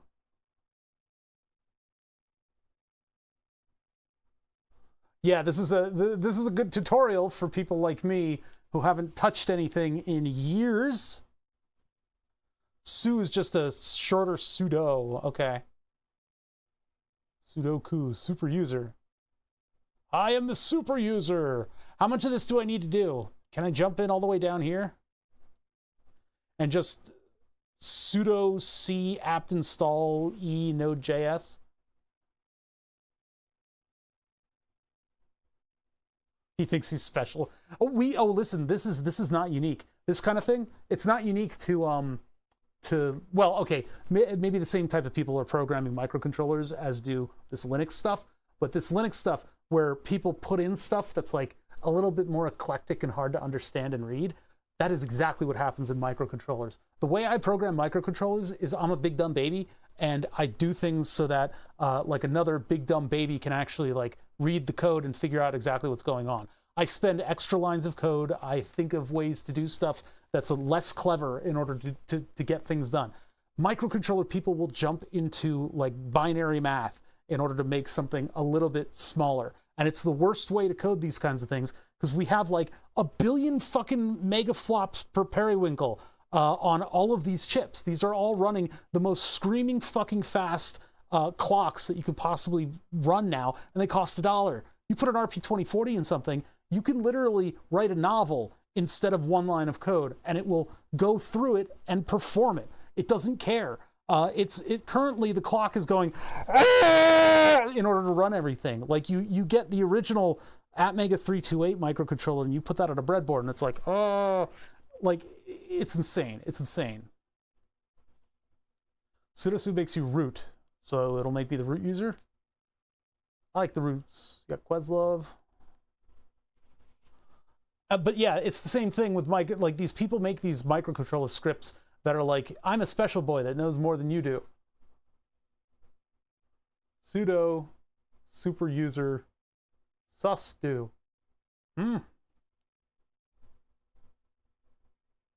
Grab the repository and then follow from there. All right. So curl and all that crap.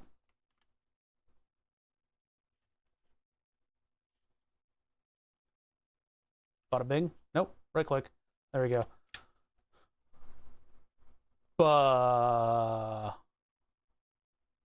Is that my password? Raspberry. Father, did you just say the password out loud? Yes, I did. Because this thing doesn't give a shit. Like, you could hack into this. It's fine. Root password? It should be Raspberry.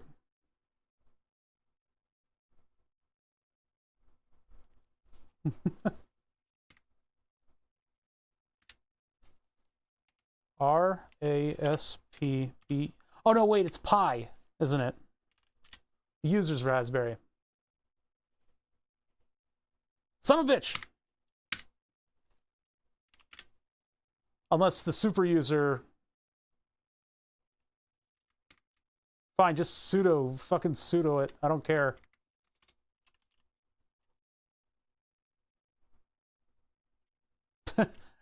Yeah, you can't. The user's Pi. Okay, well, that didn't work. Oh, sudosu. Okay, yeah. Sudosu. Sudosu-chan. Sudosu. Go. Continuing in 20 seconds. Dun dun dun. No jobs of 14 is no longer actively supported. You'll not receive security or critical stability updates. Huh? Wait a minute. We don't want this. I want the latest version. This one's old.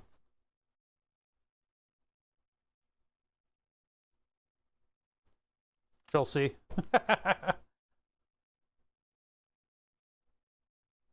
Yeah, I got it. I'm out of there. What's the new one?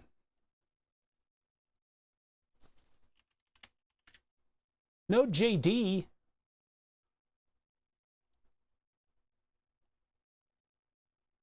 $20. We're all the way up to 20. 20.14.0. You need 14 or newer. Well, I can tell it 20.x. Is that going to do it? Mine is still saying 12. Yeah, I need 14 or newer of Node. Hammer time, the off button. No, it's actually the American Nut Rounder, otherwise known as yeah, my American screwdriver. I did have the anode and cathode labeled, but my labels fell off. But yeah, there's an anode and a cathode on this thing. This is all to make fart noises. Yes, this is what it takes. Not the hammer. I'm just using it to point. Hammer goes away. I'll have to mark the anode and cathode on that. The universal key, yeah. That's my skeleton key, and also defense against skeletons.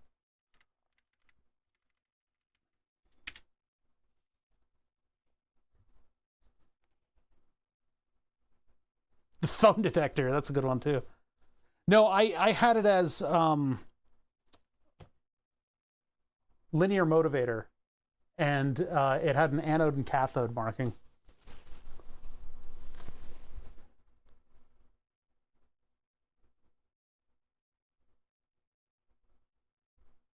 You've got a whole blog about installing it. I'm not reading that. Whatever happens, okay? We've got too many side quests open right now.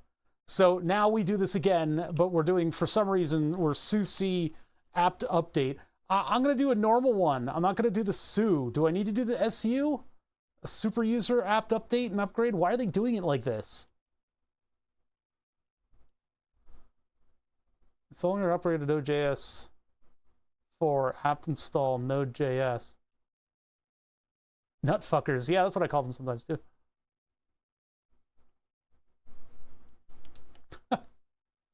This is crazy. Okay, updating packages. So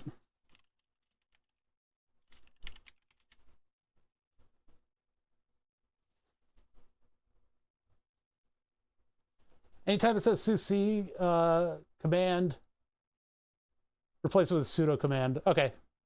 Oh, there's a snowflake. Oh, jeez. I don't like calling people snowflakes unless they define other people as such. One package can be upgraded. Okay. Sudo apt upgrade.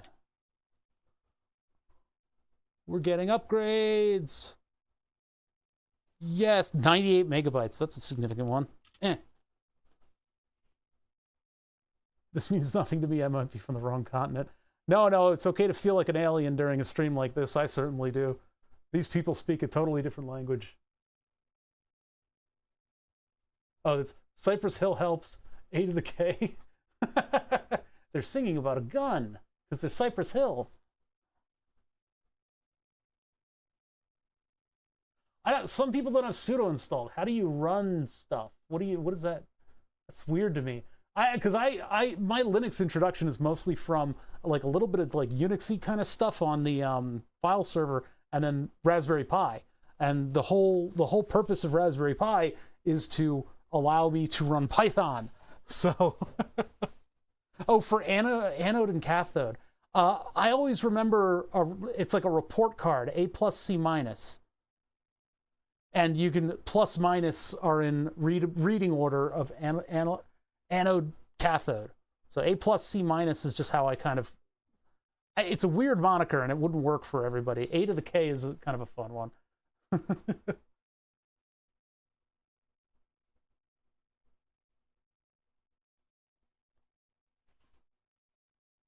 Unpacking, yeah, Node version 20. So that was Node version, but NPM.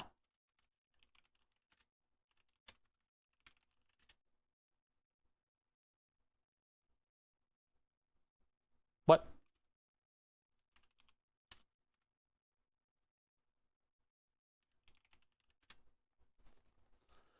I gotta reboot. I gotta cough.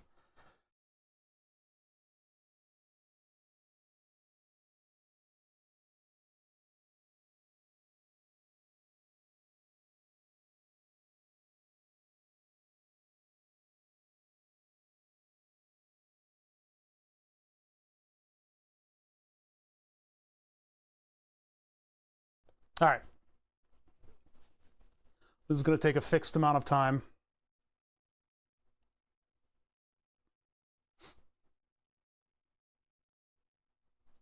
Did we already do this?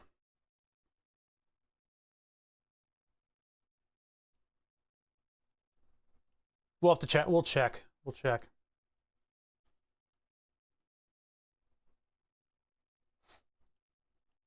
Ugh. I didn't sneeze. I coughed. Some kind of like, I don't know, probably a dog hair or something else. Like a whole bunch of pollen got to the back of my throat. We did with apt upgrade. Okay.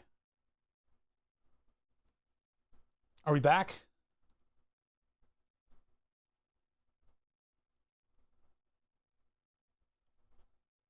We are back.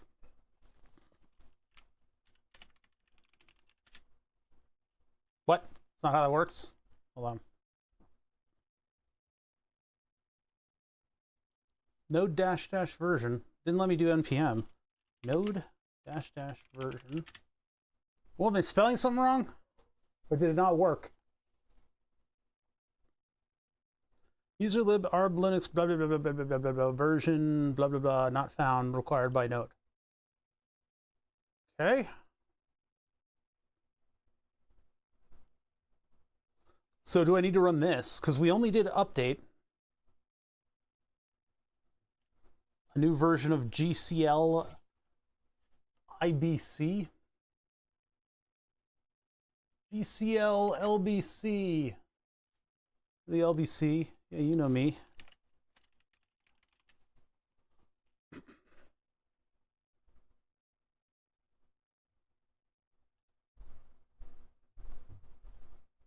Get out of here. LDD dash dash version. Well, that won't tell me anything.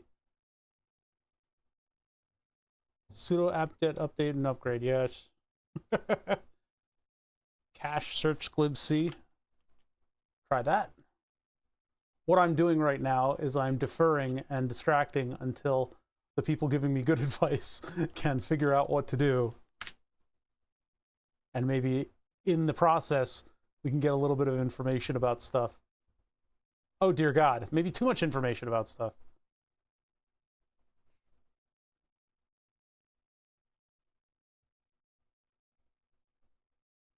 We gotta go to a stack post. Jeez. I hope this process is entombed for those of you that are going through what I'm going through and will be able to help you in the future, because this shit cray. I barely know what I'm doing at this point. I updated my GCC compiler from the Git repo to version 11. Now my test code is complaining about glibc not being found. This is a duplicate. Please reopen. So glad I installed Node-RED in Docker for just the script that I use. You know, you just need to pull glibc. Where are they doing that? grep? No.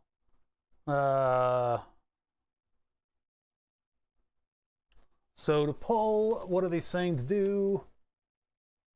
I did find tarballs.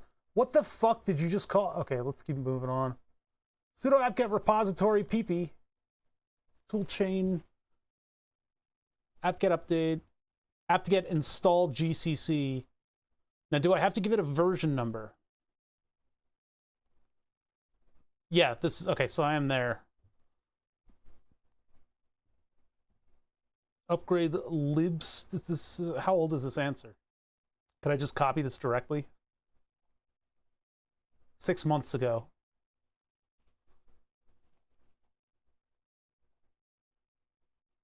I will be getting a different, like the version of GCC is going to be 4.9.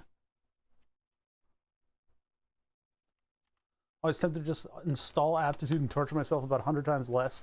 Yeah, Linux is so easy. Boop. I guess we'll go 4.9.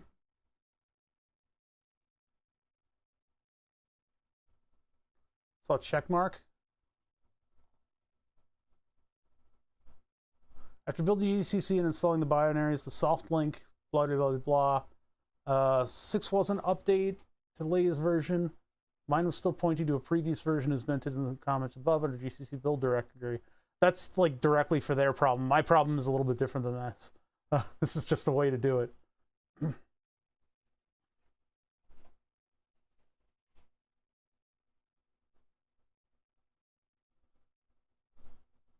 4.x is ancient.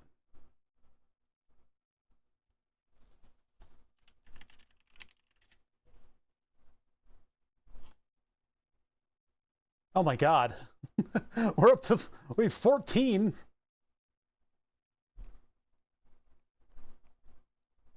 May 21st, 13.3.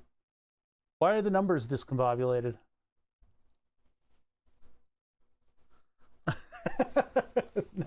Node being node, yeah. Can I do like GCC version or something?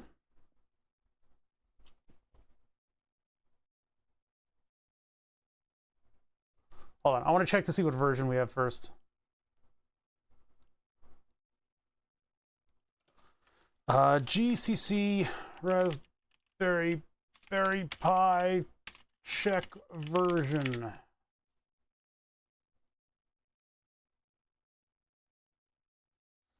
Stop showing them my email.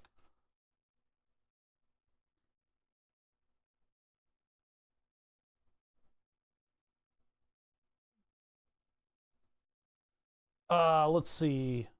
Replacing the default GCC and GCC++ with the recently installed 4.8. What kind of GCCs is Raspberry Pi 2 and 3? That's 2 and 3 though. 6.3, 4.9.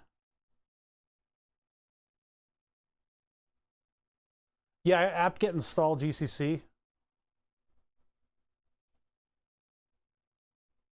Try following and see if you see anything in version 4. Strings, userlib. Node and Raspberry Pi sounds legit. We haven't even gotten to Node yet. We've had to upgrade it and it's been hell.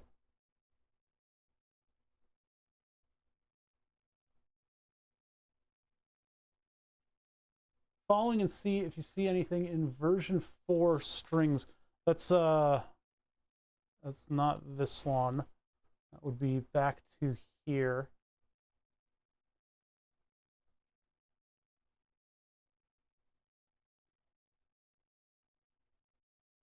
User lib x86 GNU blah blah blah. Okay, hold on.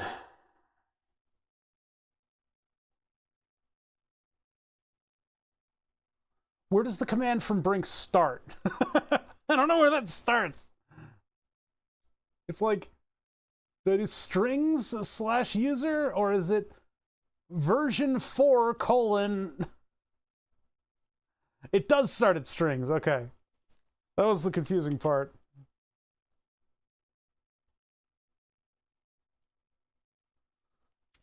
That heady command, no such file.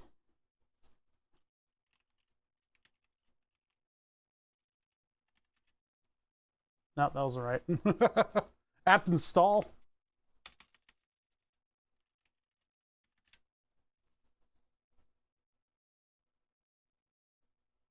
Node is supposed to install that. I don't know. GCC is already in the newest version. 4 version 8.3.0 plus minus 0 minus 1. Wait a minute, but if you, it's already...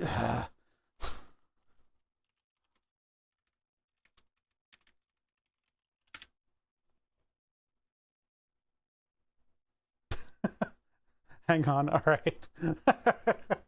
We're too deep into it. We're too deep into it. We're past the point of no return. Nothing's ever getting fixed around here. All I wanted was a newer version of Node. This is annoying.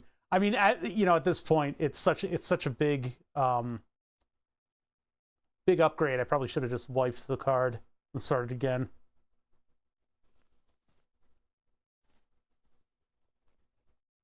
Never upgrade. You see, the two different...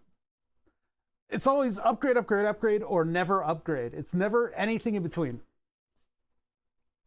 I'll give Microsoft my privacy to not ever have to deal with this shit. I assume at some point it seems a little bit clearer. Got 11 million different versions of Linux to play with, and even on Raspberry Pi, there's so many variants. Yes. Don't go in this rabbit hole. It's faster to flash a new SD card to the latest Raspberry OS with the latest glibc, latest Node jobs and GCC and so on. It seems like that might be the way that I need to go. For now, I'm going to need to dig through my stuff in order to get these things to run again. I mean, I could also just well, actually, no, we've kind of crossed the point here. So if I do this, my lights are going to remain on until I can go into the IP addresses and turn them off.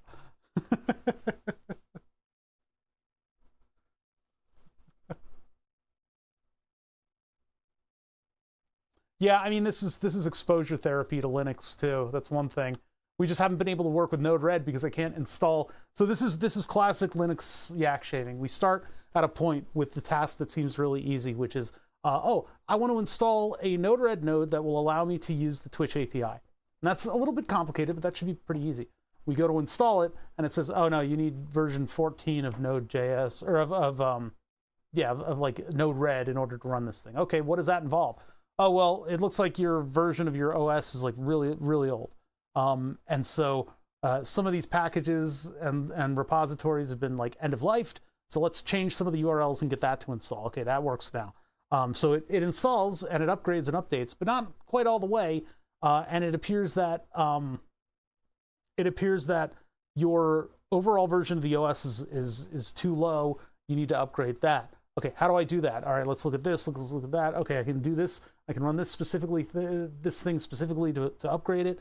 And then it does all those upgrades and then applies them. And then all of a sudden something else is broken. And so that other thing that's broken isn't allowing me to fully install Node or Red or something like that. And so we need to look at this. And here's this tutorial. And these users are telling me to do it one way. These users are telling me to do another. I've latched on to Brink GG, who knows this stuff. And now I'm going to wait until whatever he has to say to do, I'll do, because he's the only person that knows what I'm doing fully. It's people will come in and they'll say, oh, sudo rmrf, just do that. Like they'll just say whatever is immediately in front of their face without knowing the context of what we're actually trying to do.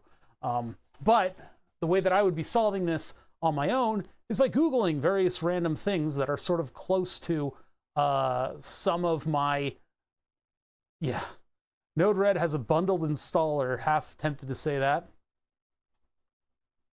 How to install glibc 229 or higher in Ubuntu 18.04. This may be exactly what I'm talking about with, I'm not sure, I don't know.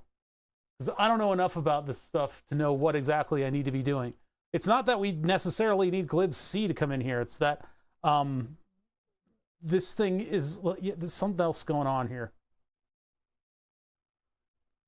It's like Node-RED didn't upgrade or install. I don't know. I could do an apt-get. I could also just make a Raspberry Pi from nothing. That'll take me tomorrow, but that wouldn't be too bad to do. And then everything would be up to date and ready to go. So I think that's, we're just gonna call this one. This one is a strike. Listen, the easiest thing for me to do at this point is just start a new Raspberry Pi. Docker on the NAS and fire up Node-RED Docker image. I was considering that as well, because the NAS has a whole bunch of extra cycles that it's not really using.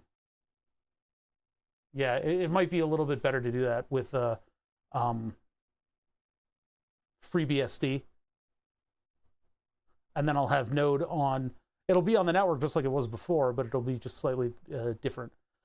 What does that mean that I'll have to do? I'll have to point the Stream Deck HTTPS responses to a different IP address. That's easy enough to do. It might be IP address and port. And FridgePi will need its own dock as well. I haven't looked at my file server in a while. I need to make sure my file server isn't going to eat itself anytime soon.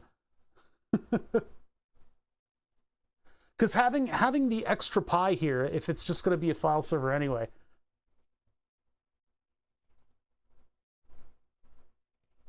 I already backed it up. Yeah, I already backed it up. The strings command didn't work because it's got an ARM-based system, not an x86. What the heck? You have to supply more options to sudo rmrf if you have also do no preserve root. I'm not doing that.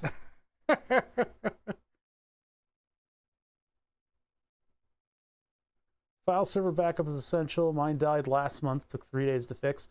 I mean, I'm running RAID Z. So RAID 0. ZFS, I should say. 10 terabytes? Oh shit. Well, I do have a 6 terabyte to jump in, so maybe I can like intentionally fail a drive and throw the new one in. So I have 4 drives that are completely like different. I don't know. All right. We got nowhere today. That's not to say that it didn't help, because I got a little bit of an introduction back into Linux stuff. Yeah, I think what I'm going to do, either run it on a Docker or a jail or whatever I do on the file server. If I do continue to use the Raspberry Pi, I'm going to wipe the memory card and start from scratch. I'll have to figure out, or just, you know what, I might just grab a new memory card, because the FridgePi stuff I haven't used in a while. I would like to continue that, but run RAID 5 on one and one skipped a beat. I could read but not write anymore. I had that happen to an SSD once, and it was the most the most kind way for an SSD, because SSDs just go. The whole thing's just gone, right? This SSD did not allow me to write anymore. And the way that I found it out was by trying to download a game from Steam, and it just wouldn't download, right? It just wouldn't download for some reason. And eventually, after like a week or two, that led me to look at the hard drive, and I was like, oh shit, this hard drive is like dead. But I was able to get everything off of the SSD and onto a new one. So that was really nice of it to do. I've never had a drive fail so cromulently.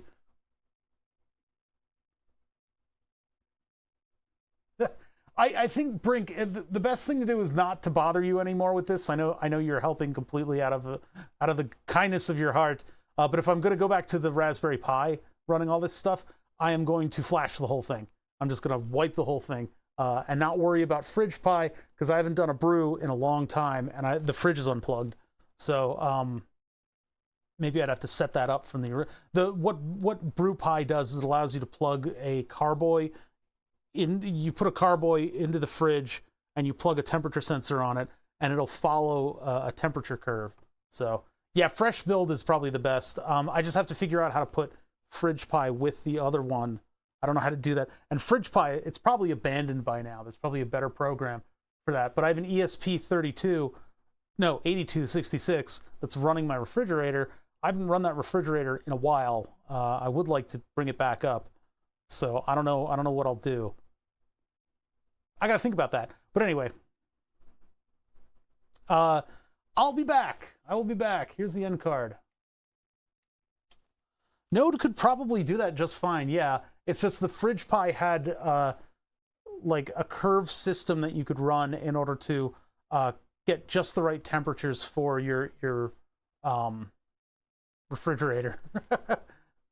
And it had it all built in. I didn't have to do much. Time to put that writer of the Node tutorial on my blacklist. I should have worked. It's just that we were starting from different. Our starting point was different from their starting point. So a lot of stuff just kind of didn't work properly. I don't know exactly what the output of that was. Like what happened at the very end there? Something didn't like. I can't run the version checkers for Node. Node didn't really like install properly, I guess. Yeah, step 47 is always the misstep. Well, anyway, here's the end card. That was frustrating, and I continue to be frustrated about projects that are getting nowhere.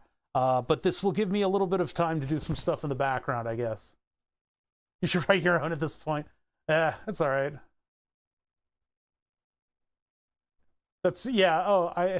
Assuming that in step -1 you did this specific thing, you will now be able to do this. And you're like, oh no, I started somewhere else. Anyway, thank you guys for hanging out with me. I really appreciate it. I do appreciate the help, Brink. I think what this has done is just kicked my ass into doing this the right way, which is to start over. I still have all the Node-RED flows. I saved those. They're in the text document where all of my all of my YouTube stream information is. So GNU libc, the main lib in Linux. You mean library? Is that what that is? Yeah, it's calling them libs like we call things apps. No, it'll probably take like less than an afternoon for me to do a fresh install, especially if I don't, because we had Node-RED on a specific port, and then we had the Fridge Pi on a different port. If I don't bother with Fridge Pi, that'll be easy. Or if I do it in a Docker, that'll also be easy. And then truly, I will be doing what I should be doing, which is moving everything over to the file server that I have. That can be. Raspberry Pi is still going to run the board, but the board has to do a lot of more computational stuff. It has to render an image and do the collision stuff.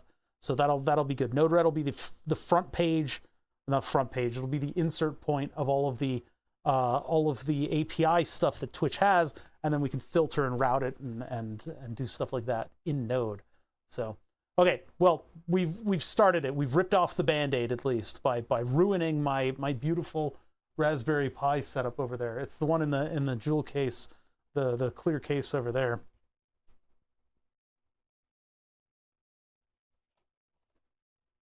What a bunch of crap.